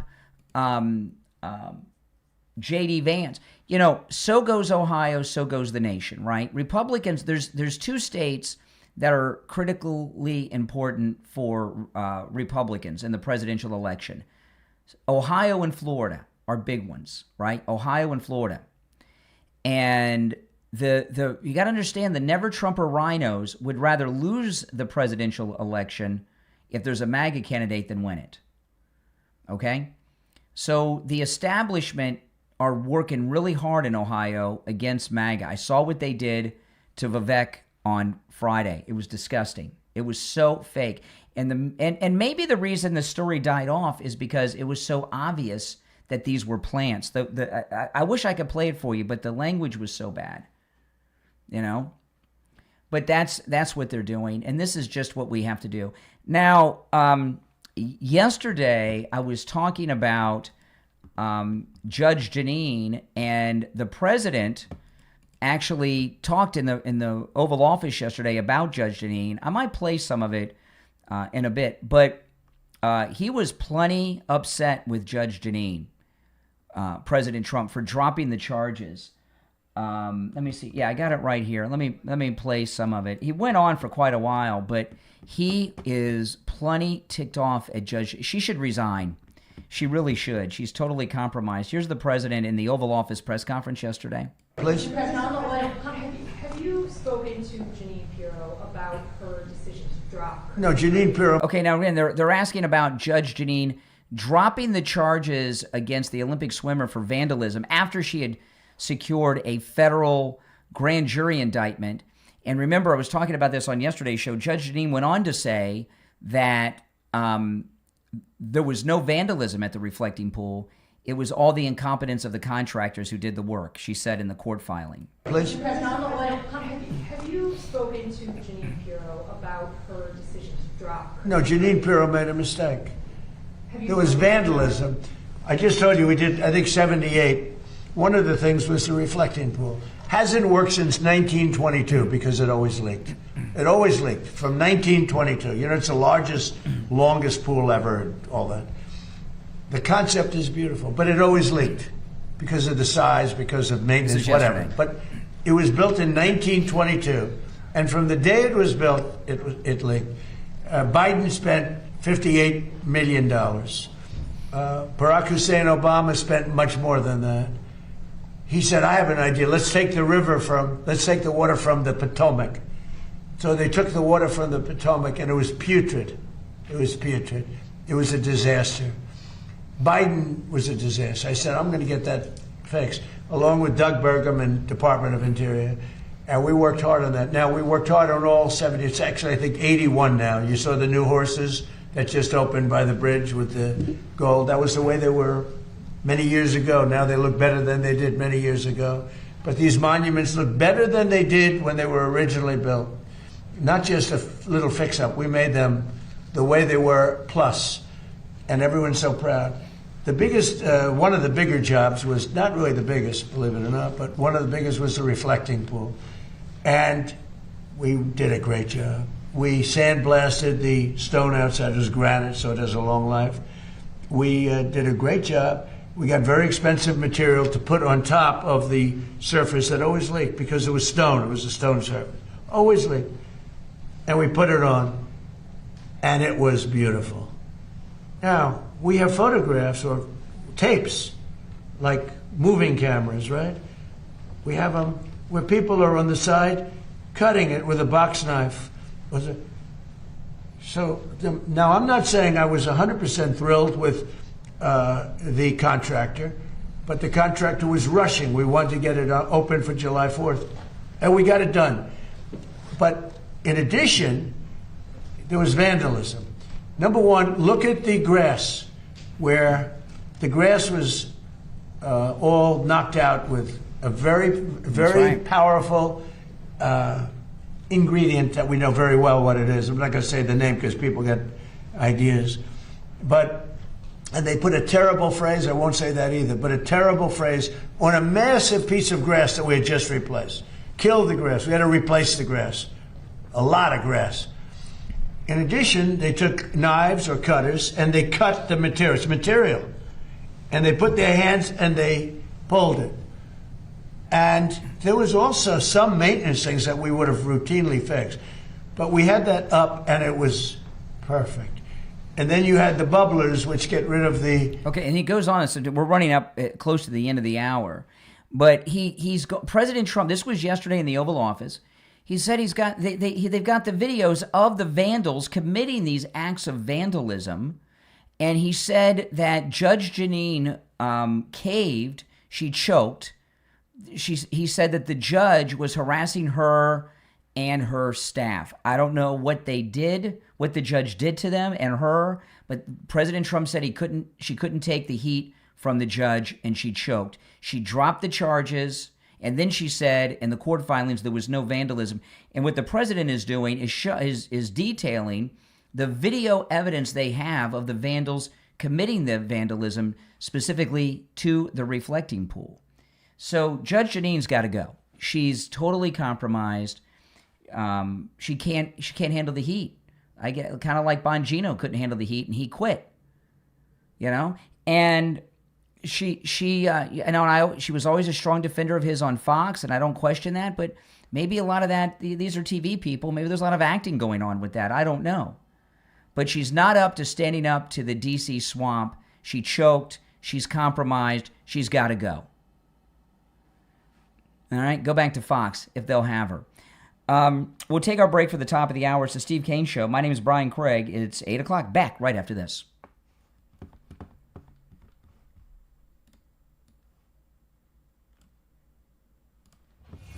What if you could understand the Bible as one complete story? From creation to Jesus to the fulfillment of end times prophecy. Now you can with engaging, eye-opening Bible study live streams where Scripture comes together in a clear, easy-to-follow way that will deepen your understanding of God's Word. Discover how the events unfolding in today's world fit into the bigger picture God revealed throughout the Bible. Explore biblical prophecy and what it says about the future. Compare God's truth with Satan's deception. Examine the evidence for creation versus evolution and gain fresh insight into the people, places, and promises found throughout Scripture. Whether you're new to Bible study or have been reading the Bible your entire life, these live streams will help you connect the dots, strengthen your faith, and better understand the times we're living in. Don't miss this opportunity to grow in your knowledge of God's Word. Join these life-changing Bible study live streams right now. Find the link in the description of this episode. Share the link on all your social media so your friends can join in too. Again, the link is in the description of this episode. Look in the description and click it right now. Are you looking for a smarter way to care for your skin and your hair? You can do just that with Valaya AI. Valaya AI is your personal AI wellness coach. With just a quick scan from your phone, Valaya AI analyzes your skin and hair in seconds, providing personalized recommendations for acne, hydration, wrinkles, pigmentation, dryness, hair health, and that's just the beginning. Using advanced artificial intelligence, Valaya AI creates customized morning and evening routines Alex recommends products tailored to your needs and even adjust your care based on the weather, UV index, and seasonal conditions. What are you waiting for? Download Valaya AI right now in the Apple App Store and Google Play Store and discover a smarter, more personalized approach to skin and hair care. Learn more and see how Valaya works online at mindhatch.ca. That's mindhatch.ca. Valaya AI, healthy skin and hair powered by artificial intelligence.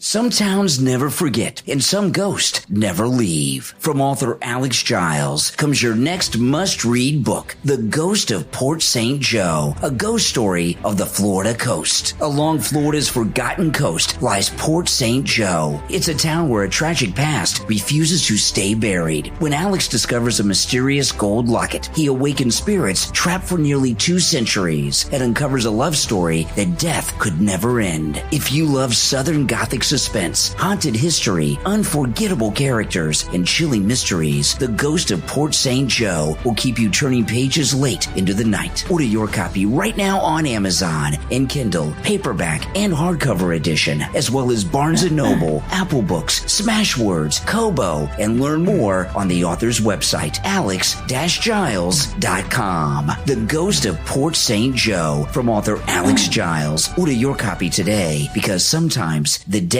are only waiting to be remembered. All right, we are 1 minute away from returning. We're still in radio break. If you're on hold, stand by. If you would like to call in, the number is toll-free and pinned in the live chat, 888-465-2631, 888-465-2631. Someone said Brian is a demon. Really? You think I'm a demon? How many demons take calls from people that don't like you? Want to excise me from, from Satan? My goodness. First time I think I've been called a demon. Surprised to hear liberals talking about that. All right, hang in there, 10 seconds.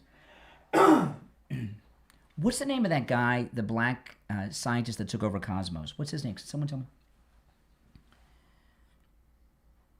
All right, the 8 o'clock hour has begun. It's the Steve Kane Show. My name is Brian Craig, and, of course, this is Florida's longest running radio show. Welcome back, one and all. If you're on hold, stand by. A couple of things I want to bring up. One of them is I'd like to ask your thoughts on this, okay? And maybe you guys will think I'm nuts. But yesterday was trash day at my house, okay? And I was out and about yesterday doing some things, and I'm on the phone with my wife, okay? And she's in the living room, and we got a big window in the living room, and right before our garbage got picked up, we're on the phone talking, and she just shared this is because we're talking. Someone, when it opened up our garbage can, this was yesterday morning after I got off the air, and I'm on the phone with her. They opened up one of our garbage cans, waiting to be dumped by the garbage man. They hadn't gotten there yet. And we tie our garbage bags before we put them in the garbage. They tore open the garbage bag, turned it upside down, started going through it, and then took something and put it in their pocket. And my wife said it looked like clothing. And she's like, "Did you throw any clothing away?" Well, I do throw clothing away quite regularly because I still come across clothing that doesn't fit me anymore with all this weight I've lost from Coastal Weight Loss Secret. And I said, well, I threw away some old underwear and an old T-shirt. So it's either she says, well, it was small. And I was like, well, I guess they got my old underwear. I don't know. But who would want that? Some kind of freak. I hope they don't have my old underwear. That's pretty crazy. But anyway, and I don't know if this happens in your neighborhood, but we have bulk every week. And every week because we have bulk pickup every week in my neighborhood. Every week, there's a group of scavengers. They start the night before because sometimes people take their garbage out the night before. I take mine out in the morning. But, people do not. We have these scavengers that go through everyone's garbage looking for stuff to salvage. And I understand that it is legal to do so, all right? The swale in front of your house is not your property. It is public property. And once you put your garbage out there to be picked up, it's considered not yours anymore. And it is legal for people to do this, okay? And so I understand, but just because something is legal doesn't mean it's okay, all right? And I just don't like it. To me, it feels like a violation. I hate it. I've never liked it. And a lot of times, I shouldn't share this because it's petty. I do one thing that's kind of petty, okay? I shouldn't tell. Oh, whatever. I'm deep into it now. I might as well finish. I shouldn't even be talking about this at all on the air, okay? We have a lot of cats, okay? So I change out the cat litter. Sometimes a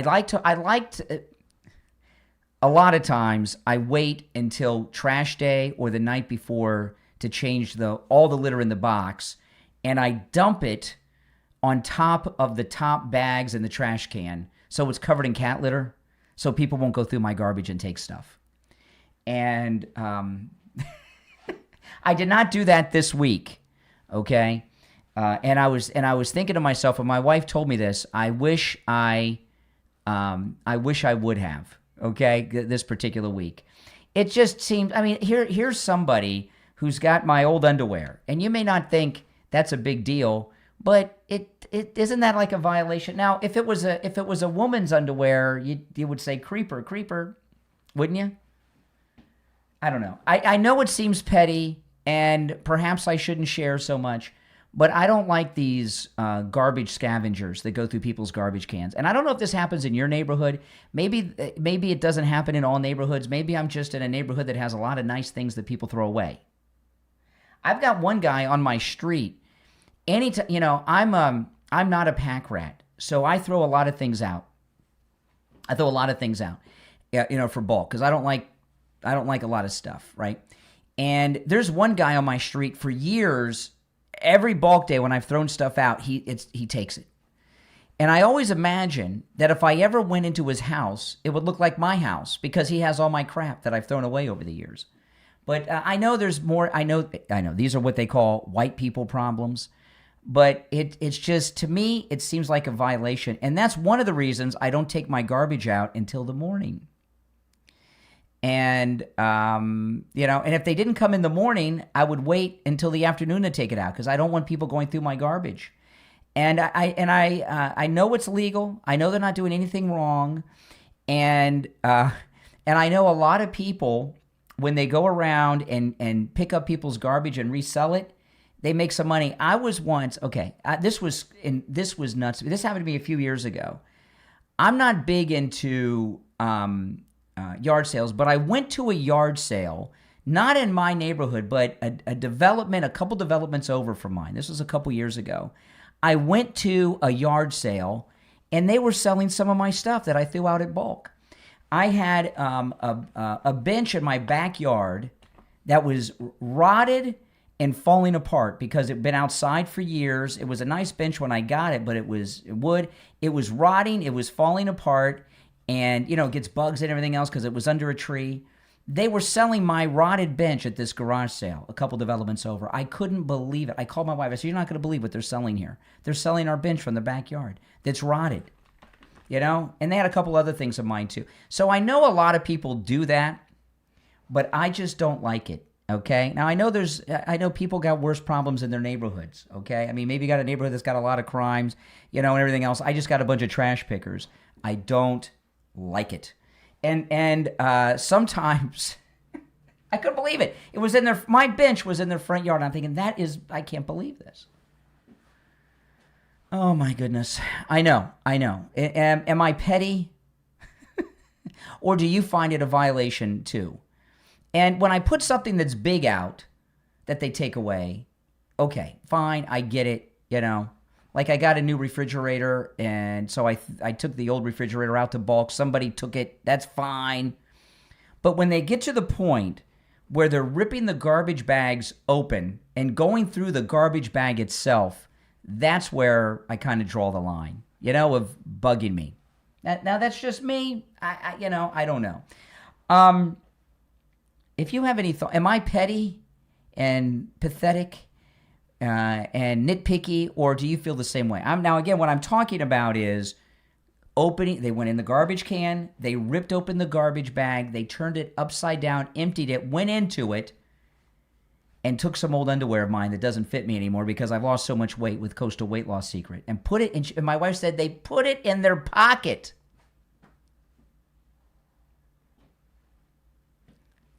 That's freaky, man. That's freaky. Let me talk about Dr. Philip Appleton and his laser wave pain treatment. The thing about Dr. Appleton and the laser wave pain treatment, it's not just a laser, it's a robotic laser, okay? And this is very important. I probably don't talk about this aspect of it enough. This is the cool thing about the robotic laser.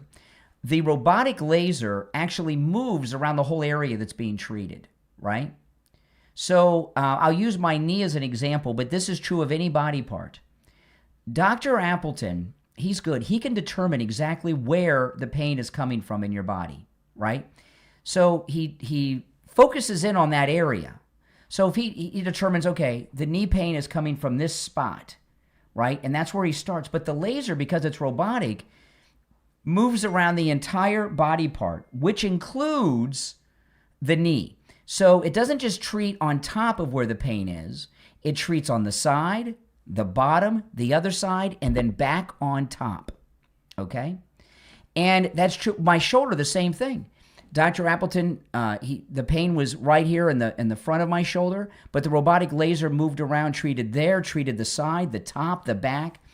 And the robotic laser, it moves around the entire area and is actually repairing the damage that is causing the pain. That's why the pain doesn't return, but he's treating it with robotic laser from every possible angle. It's absolutely amazing. And I'm pain-free now. 7 times he's treated me and rid me of pain, and none of the pains have returned. Remember, the consultation is free. Walk-ins are welcome even on Saturdays. Give Dr. Appleton a call. 954-973-0710. 954-973-0710.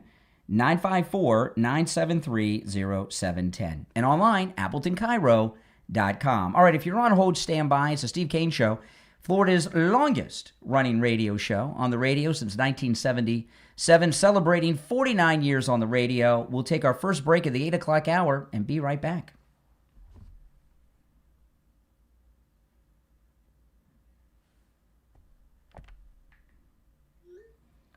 Okay, so I'm going to call Steve. Steve wasn't going to come on today, and then he just texted me. He's coming on after the break because I'm talking about the garbage.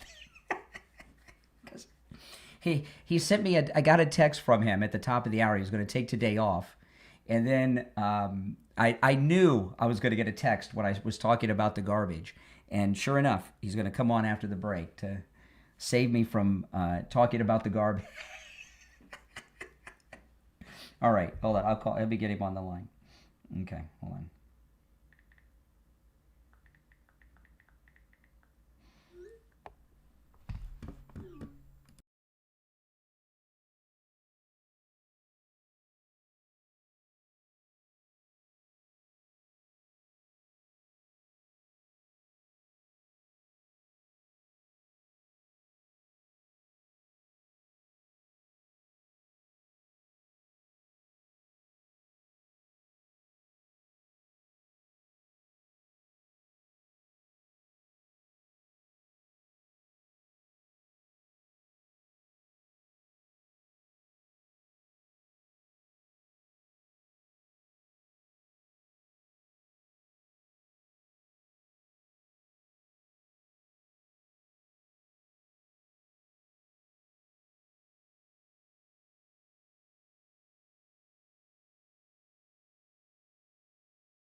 Okay, hang in there. Okay. Okay, hold on.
All right, we are back. I'm Brian. It's the Steve Kane Show, Florida's longest-running radio show. Steve's joining us. Hey, Steve. Morning. How you doing? I'm doing good. How are you doing on this I'm fine always day? doing well. I'm always doing well, even though there's this strange man with my old underwear running around. But we were talking. I heard that story. Oh my! Hey, listen. When you have men stealing your underwear, your old underwear. That's what perverts do. We were talking during the break a little bit though about what President Trump's doing in Iran. You had some thoughts. Yes, we're not doing. Well, what do you mean? Well, yeah, my thoughts, and I knew you'd be defensive of him as Not you always defensive. are, which is good, but I just don't see it the same way. Every time he agrees to negotiate, he comes off as weak, and people are ready. I roll my eyes every time I hear, well, we're going to go in, and we don't want to kill anybody, so we're going to wait. These people can't be negotiated with. Every military person that Fox has on the air says you can't negotiate with these people because they don't mean it. And it doesn't, if you get a deal, it doesn't matter because they yet to live up a deal in the past. Never. They've never lived up to a deal. And it just makes them look bad. And even the advisors, Kellogg, they have some great advisors in the military and on Fox. And I get a lot of respect for most of them.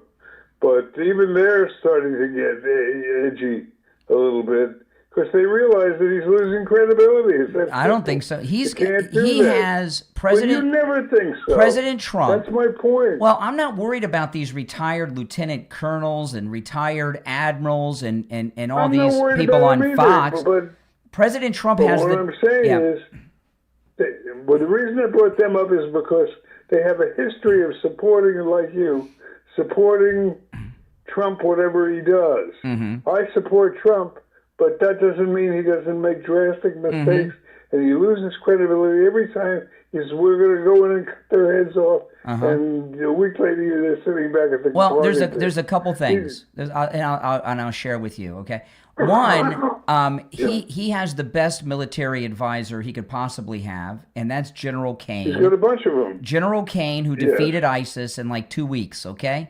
so there's a split, between Trump's advisors on the war. You know that, right? No, who says that? Where's that come from? No, I don't.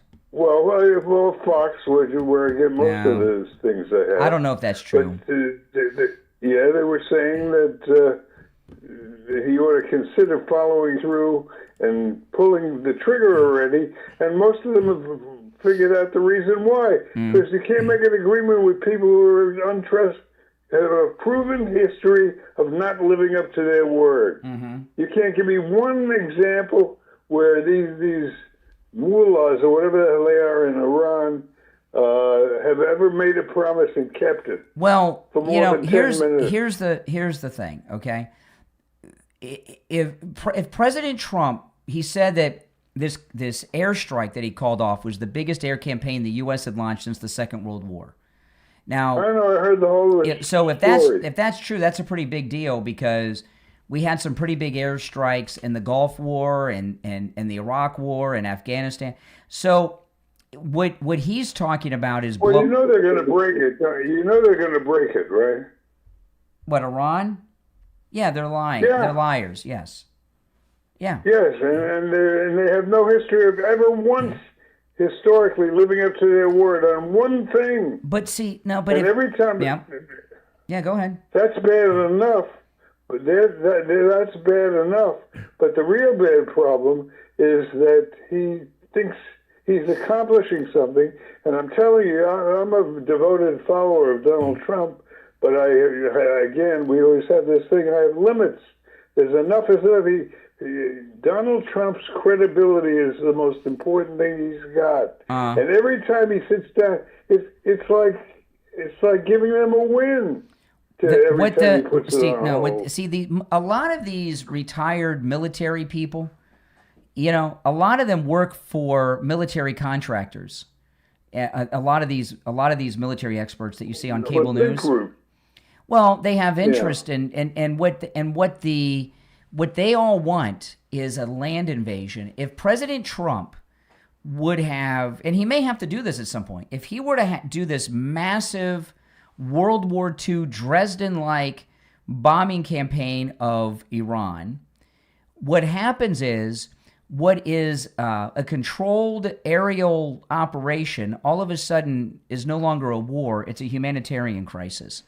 So it would cause a humanitarian crisis among the civilians that would require us to go in to take care of that, and then you would have this Iranian Revolutionary Guard insurgency as a like we had in Iraq. That wouldn't be good. No, you don't want that. We don't want a land war with an insurgency, and that's what that would have done. I think he made the right call. And what President Trump is doing, and I think they've been with General Kane's brilliant military advice, I think what they've done is perfection. And 6 months ago, outside of the United States, Iran was the military superpower of the Middle East. Now they're a third world nation that are basically like the Somali pirates used to be that would hijack those cargo ships from time to time. They're not a threat militarily to us anymore. They're just not. So they can mess up the shipping lanes. And they can cause a little harassment. The world's economy. There'll be a little harassment here. But if we had to go in to fix the humanitarian crisis that would be caused by a massive bombing campaign, all of a sudden we'd be in a ground war, like we were in Iraq for years. It would be, and we would lose a lot of people. So that's why we're not trying to win. I think we won. I think we won the war on day one when we killed the Ayatollah. I think we've already won the war. What it's like, if this is what winning looks like, I don't get it. I think we won the war. All right, well, let's see what the audience thinks. Well, let me give out the number. The number is toll-free, 888-465-2631. It's a toll-free call no matter where you are, 888-465-2631. We don't have any boots on the ground, and a lot of these military people on the different cable networks, they work for these military industrial companies, and they want a ground war to prolong it. One of the reasons that we keep getting all these reports that we're running out of Patriot missiles is they're trying to get the government to buy more of them. So I don't. Well, that would be nice, don't you think? I don't think we're running out. Half stock? I don't think we're out. I don't think we're running out. No, it's not out, but we're low. Okay, hold on. Very low, dangerously low. All right, hold on, Steve. Let me. If you had a kid over there, you know how it feels. Okay, hold on, Steve. Let me answer all these phones that are coming in. You want to take a call or two before we break? Sure. Okay, let's go.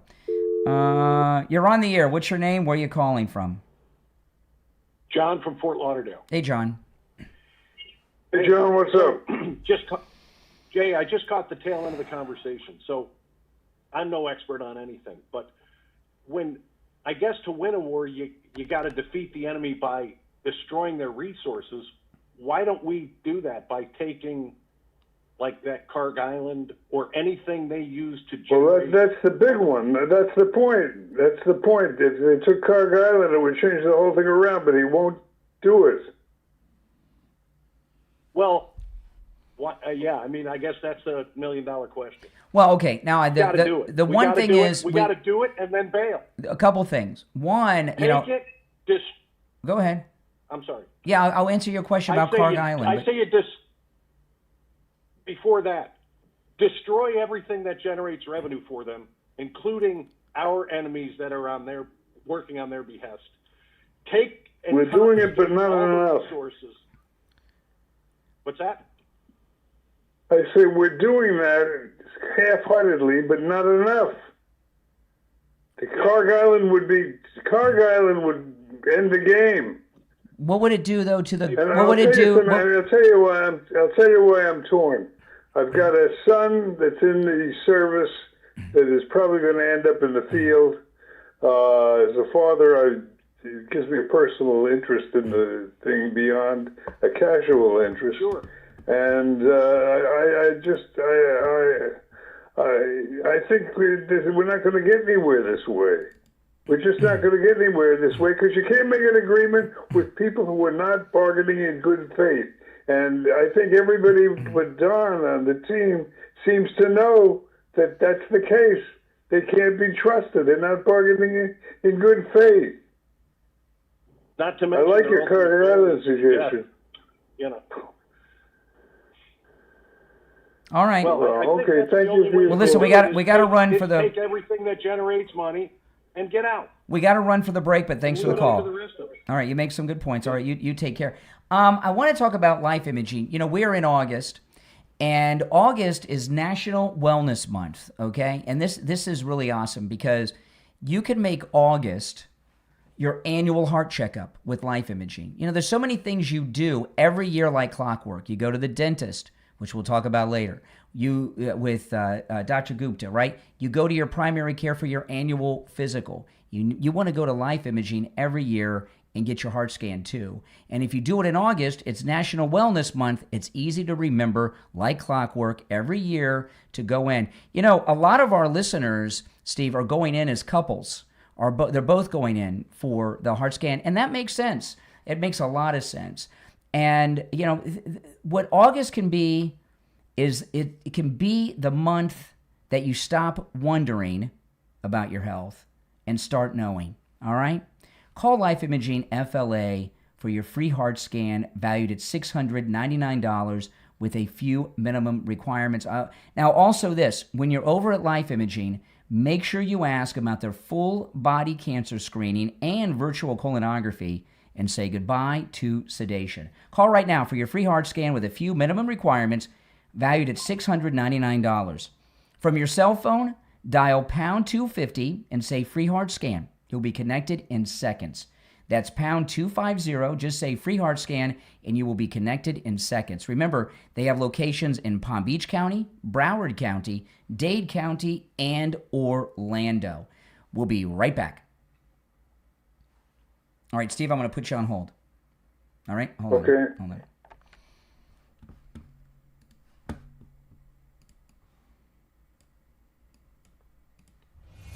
What if you could understand the Bible as one complete story? From creation to Jesus to the fulfillment of end times prophecy. Now you can with engaging, eye-opening Bible study live streams where scripture comes together in a clear, easy-to-follow way that will deepen your understanding of God's Word. Discover how the events unfolding in today's world fit into the bigger picture God revealed throughout the Bible. Explore biblical prophecy and what it says about the future. Compare God's truth with Satan's deception. Examine the evidence for creation versus evolution and gain fresh insight into the people, places, and promises found throughout Scripture. Whether you're new to Bible study or have been reading the Bible your entire life, these live streams will help you connect the dots, strengthen your faith, and better understand the times we're living in. Don't miss this opportunity to grow in your knowledge of God's Word. Join these life-changing Bible study live streams right now. Find the link in the description of this episode. Share the link on all your social media so your friends can join in too. Again, the link is in the description of this episode. Look in the description and click it right now.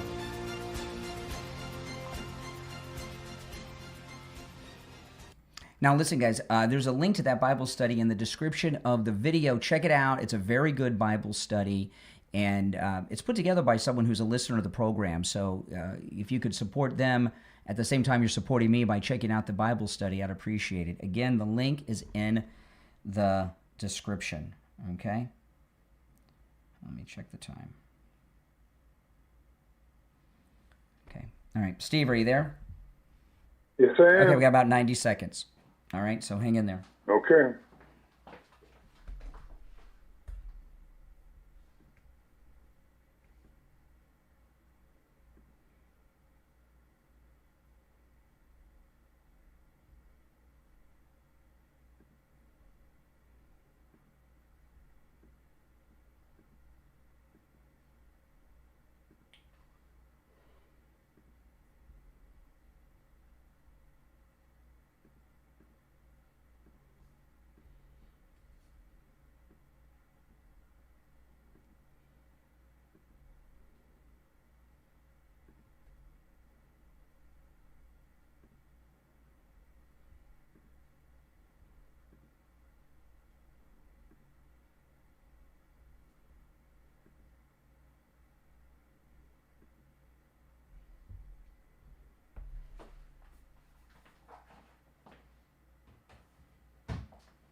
All right.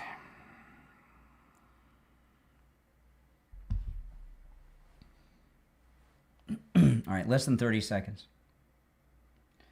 All right.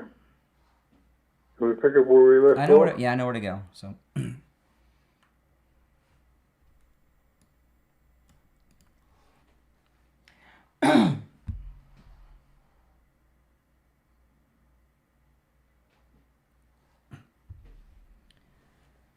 All right, hey, Steve, I wanted to respond to the caller because I didn't have time because we had the break for the bottom, but he asked, why don't we just take Carg Island, right? There's two things going on here. Well, actually three, okay? And one of them is President Trump is a very, he said this over the weekend, he's a very, very strong Christian man who is very concerned about his place in heaven. And he said on Air Force One on Sunday, I don't want to kill people. Okay? So he says it over and over. Well, that's a good quality. I think he's the first true Bible-believing Christian we've had. It's a good quality. It's a good quality for the everyday person that you go to church with. But it's not a great quality when it comes to war. Well, because the object of war has to be to win it. And he's not. I think we won it on day one. He's not. Yeah, we won it. Well, then what is he supposed to be negotiating about now? I don't know. Well, he'll Why what's happened is Iran has moved from a world power to a nuisance. They're basically just a nuisance now. They're not a power anymore. I think it's beyond a nuisance. It's beyond a nuisance. Nah, but they have the ability to destroy trade worldwide. When you're in that kind of an economic situation, believe me, it's a different story.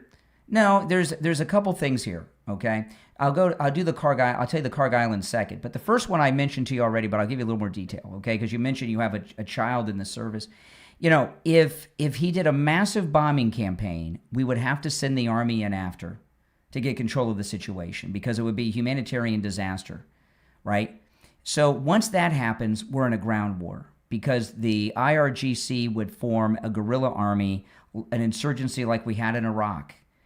And they know how to do that because they were behind the Iraq insurgency, and we'll have a 10, 20-year guerrilla war going on where men and women in our military are going to be getting killed for years. So I think it's a wise decision to try not to get in that situation, right? Don't you? I mean, there's no problem with trying, but what he is trying is not working. What's Iran doing to us? They can't even attack us anymore.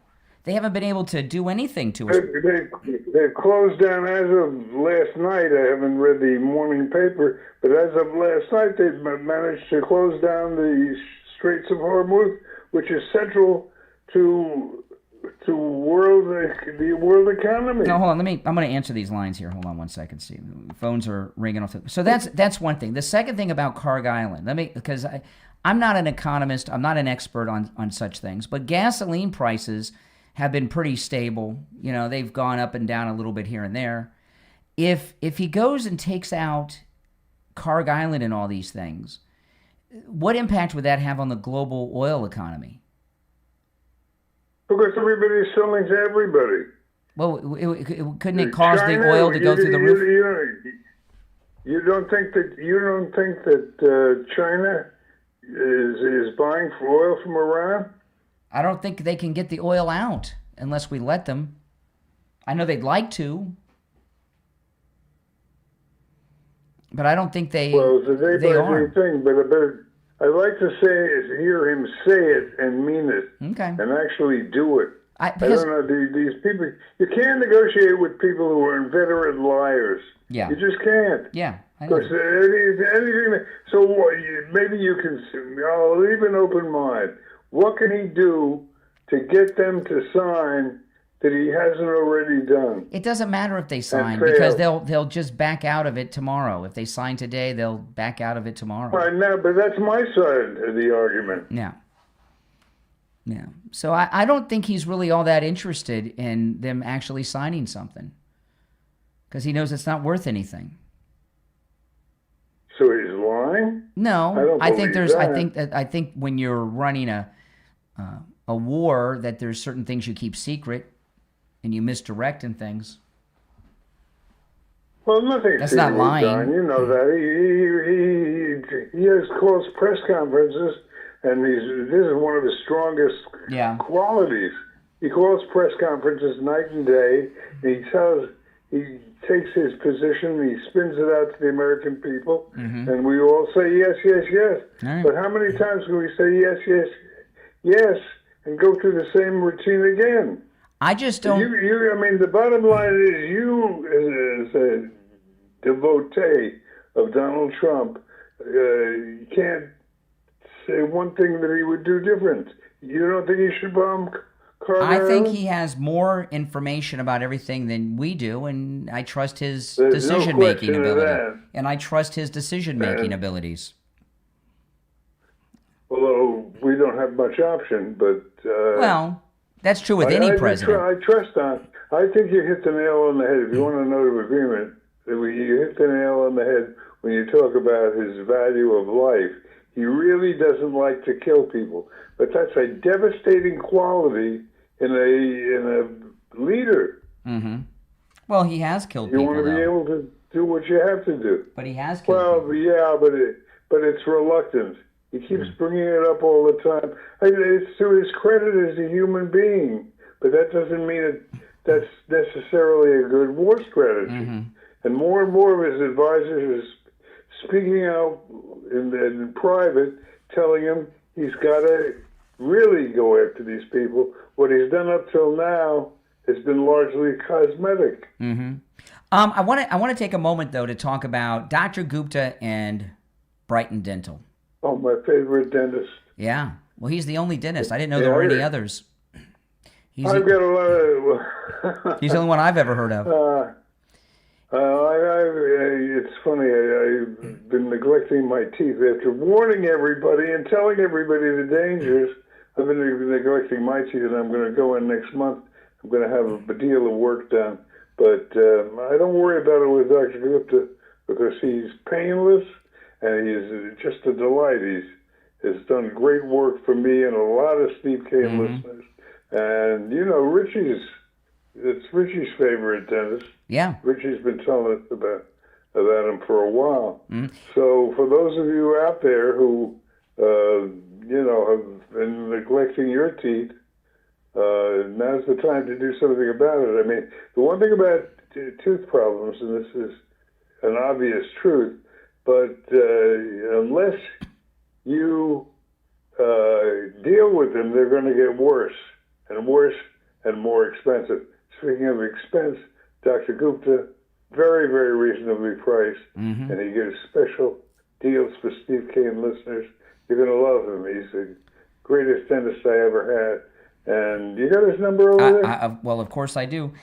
So I'm going to give you Dr. Gupta's number. Give him a call, 954-922-4633, 954-922-4633. That's 954-922-4633. All right, now, let me hold on so let me answer all the phones that are coming in. Those of you that are on hold, stand by because we're going to take our break here in a moment, and after the gold report, we'll go to the phones. But you know, whoever the president is, we have no choice but to follow them because they're the decider. But President Trump is different in many ways, and I just trust his judgment. He's never made a bad decision that I know of yet. Why would he start now, Steve? You know? You're right until you're wrong. Okay. I mean, it's just every time I hear the words that we're going to get them to the negotiating table, I roll my eyes. Okay, well, let me because every time he says that, it's basically conceding that they win. Okay, I'm going to put you and everyone on hold. We'll take our break and be right back.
All right, and it's time to check in with William Youngerman from the offices of William Youngerman Incorporated with the Morning Gold and Precious Metals report from his office in Boca. William Youngerman, how are the metals looking today?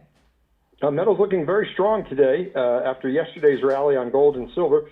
Gold yesterday trading at a range of $4,018 on the low all the way up to $4,083 and closed out the day up $12.80 at $4,054.50.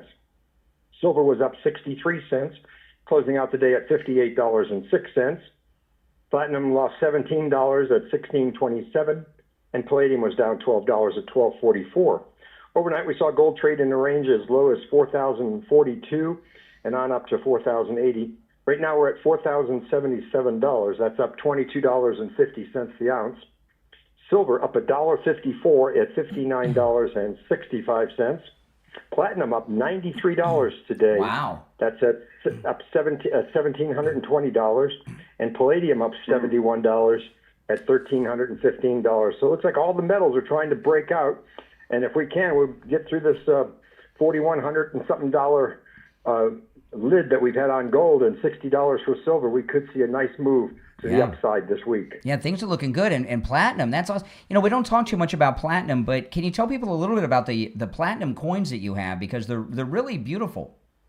Yeah, we have a nice assortment of platinum coins from all the different countries that make them, and they are very beautiful. And they're, of course, platinum is 15 times rarer than gold, so it's very underpriced right now. Great buying opportunity for platinum buyers. Yeah, and what's the American platinum coin?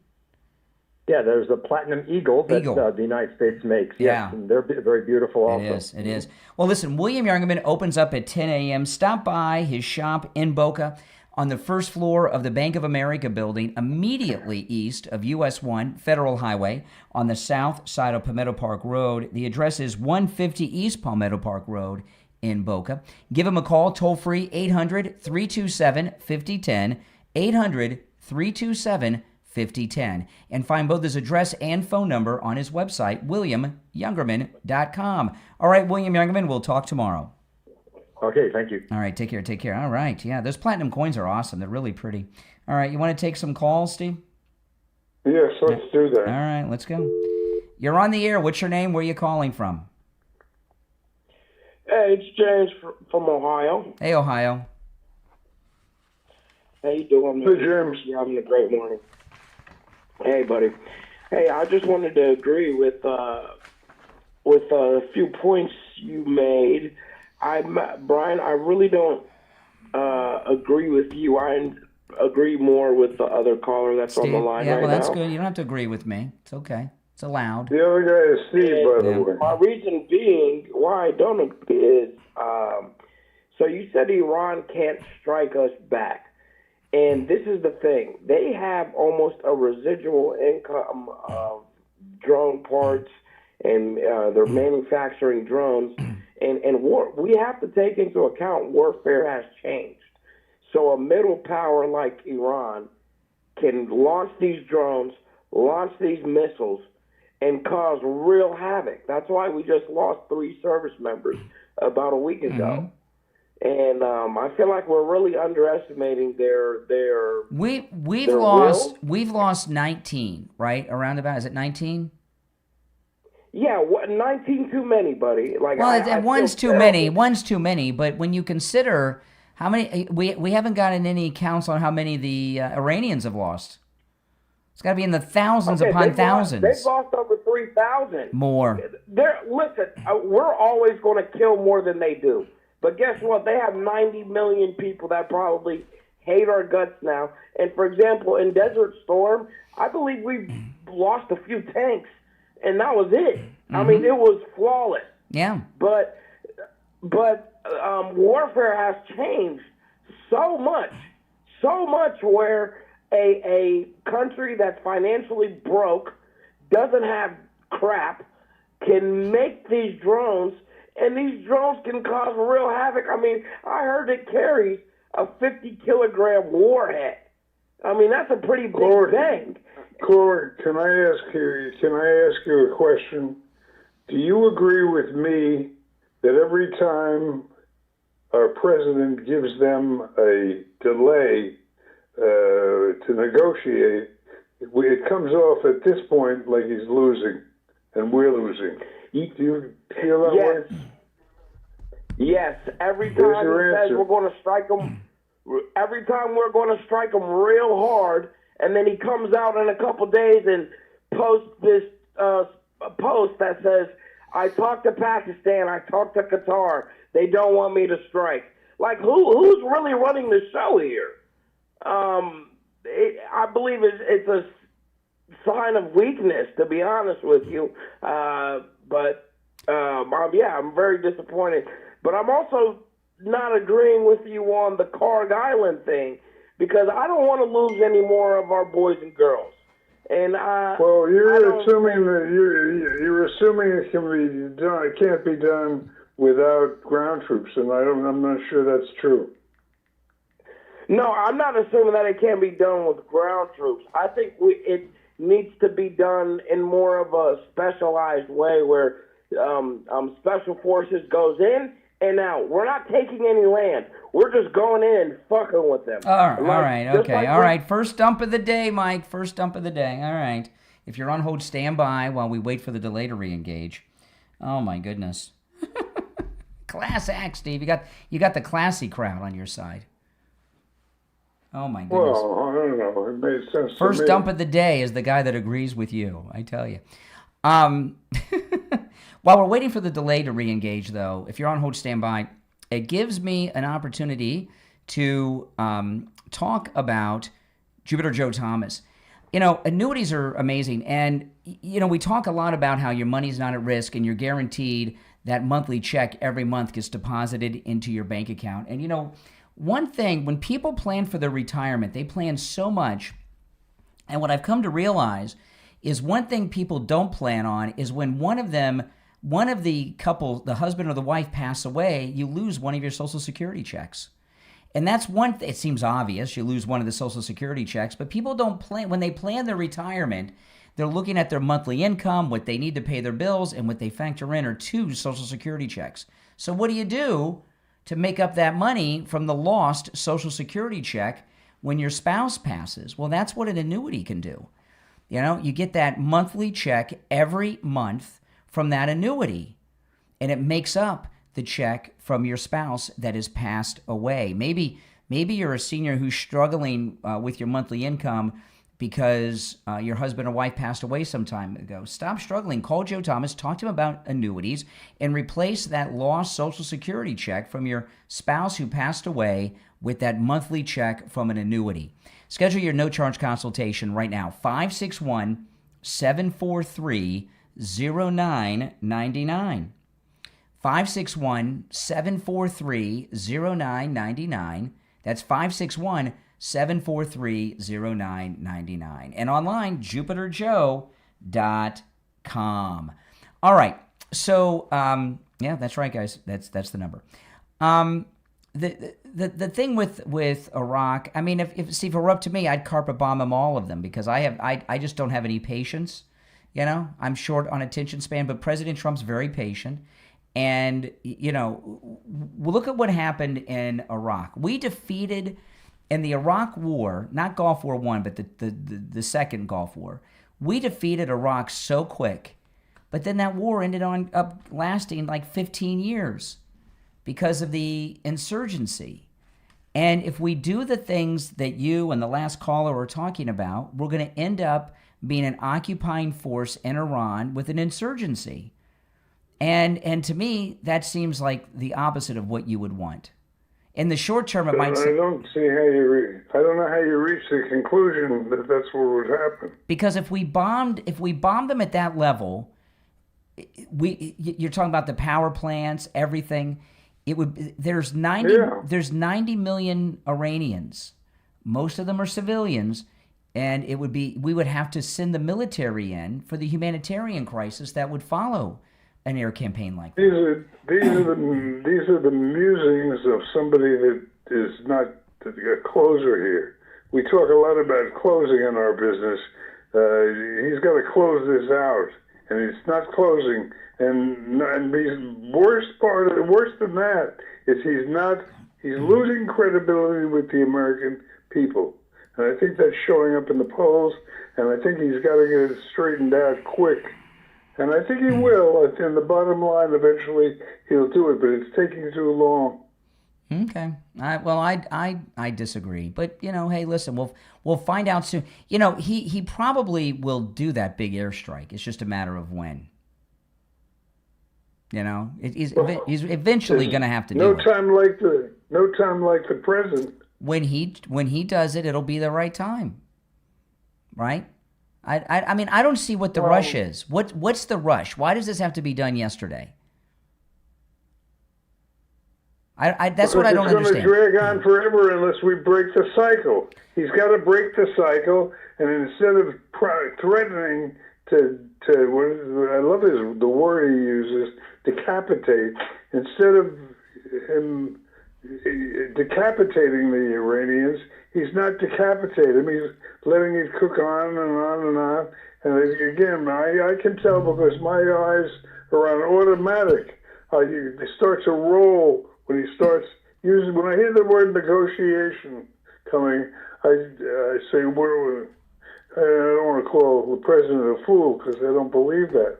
But I think it's safe to say it's a foolish decision. Yeah.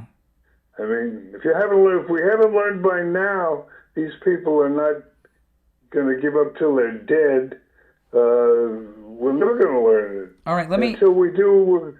Well, let me answer some of these Go ahead. calls. Okay, hold on. Let me answer some of these calls. The delay has re-engaged. Okay. All right, let's go. You're on the air. What's your name? Where are you calling from? Hey, Mark from Michigan. Hey, Michigan. Hey, Mark. Hey, yeah. Good morning, guys. I just calling to say I'm a fan of the show. I don't agree with most of the stuff, but I just like Brian. I like Brian's personality and your other caller. You guys are cool guys. I'm going to vote today. I'm a Democrat, and I'm going to vote in the Haley Stevens and Abdul Saeed race. Who are you going? You're not going to. Are you going to vote for Abdul? I have to. He's Why? a generational talent. What? He's just a generational talent. Where? Tell me where you were on 9/11. Where was I? I was in Michigan. What were you doing? Do you remember it? Yes, I was. Who were you with? What were you doing? I had to pick up my kid from school early that day because when they got attacked. When they got attacked? Don't you mean when we got attacked? What do you mean they got attacked? Are you an American or a Canadian? When I say they, I meant New Yorkers. Come on.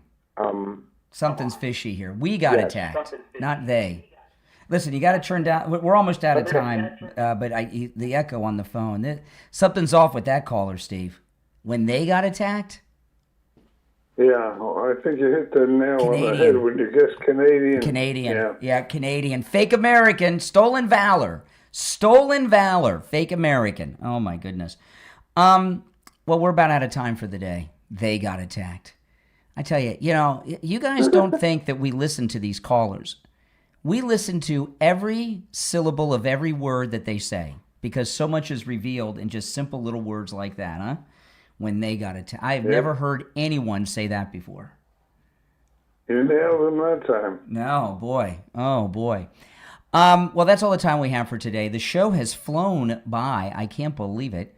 But we'll be back tomorrow morning at 6 a.m. taking your calls. So if you're on hold, hang in there. Because if you stay on hold, you'll be first in line tomorrow morning, all right? You're listening to The Steve Kane Show, Florida's longest-running radio show, on the radio since 1977, celebrating 49 years on the radio. I'm Brian Craig. Steve Kane, of course, has been here. God bless America. God bless the greatest president ever, Donald Trump. We'll see you tomorrow at 6 a.m. Take care.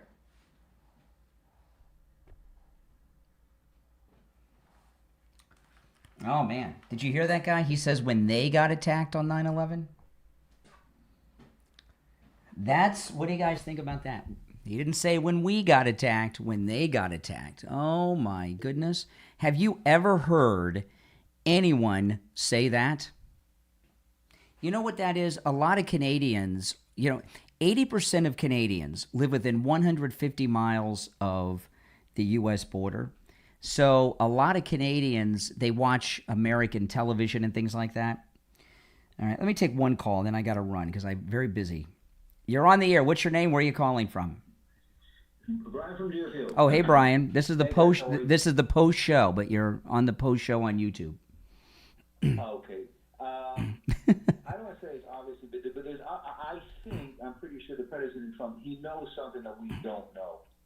Because he'll pull the trigger on these guys when he's certain about something.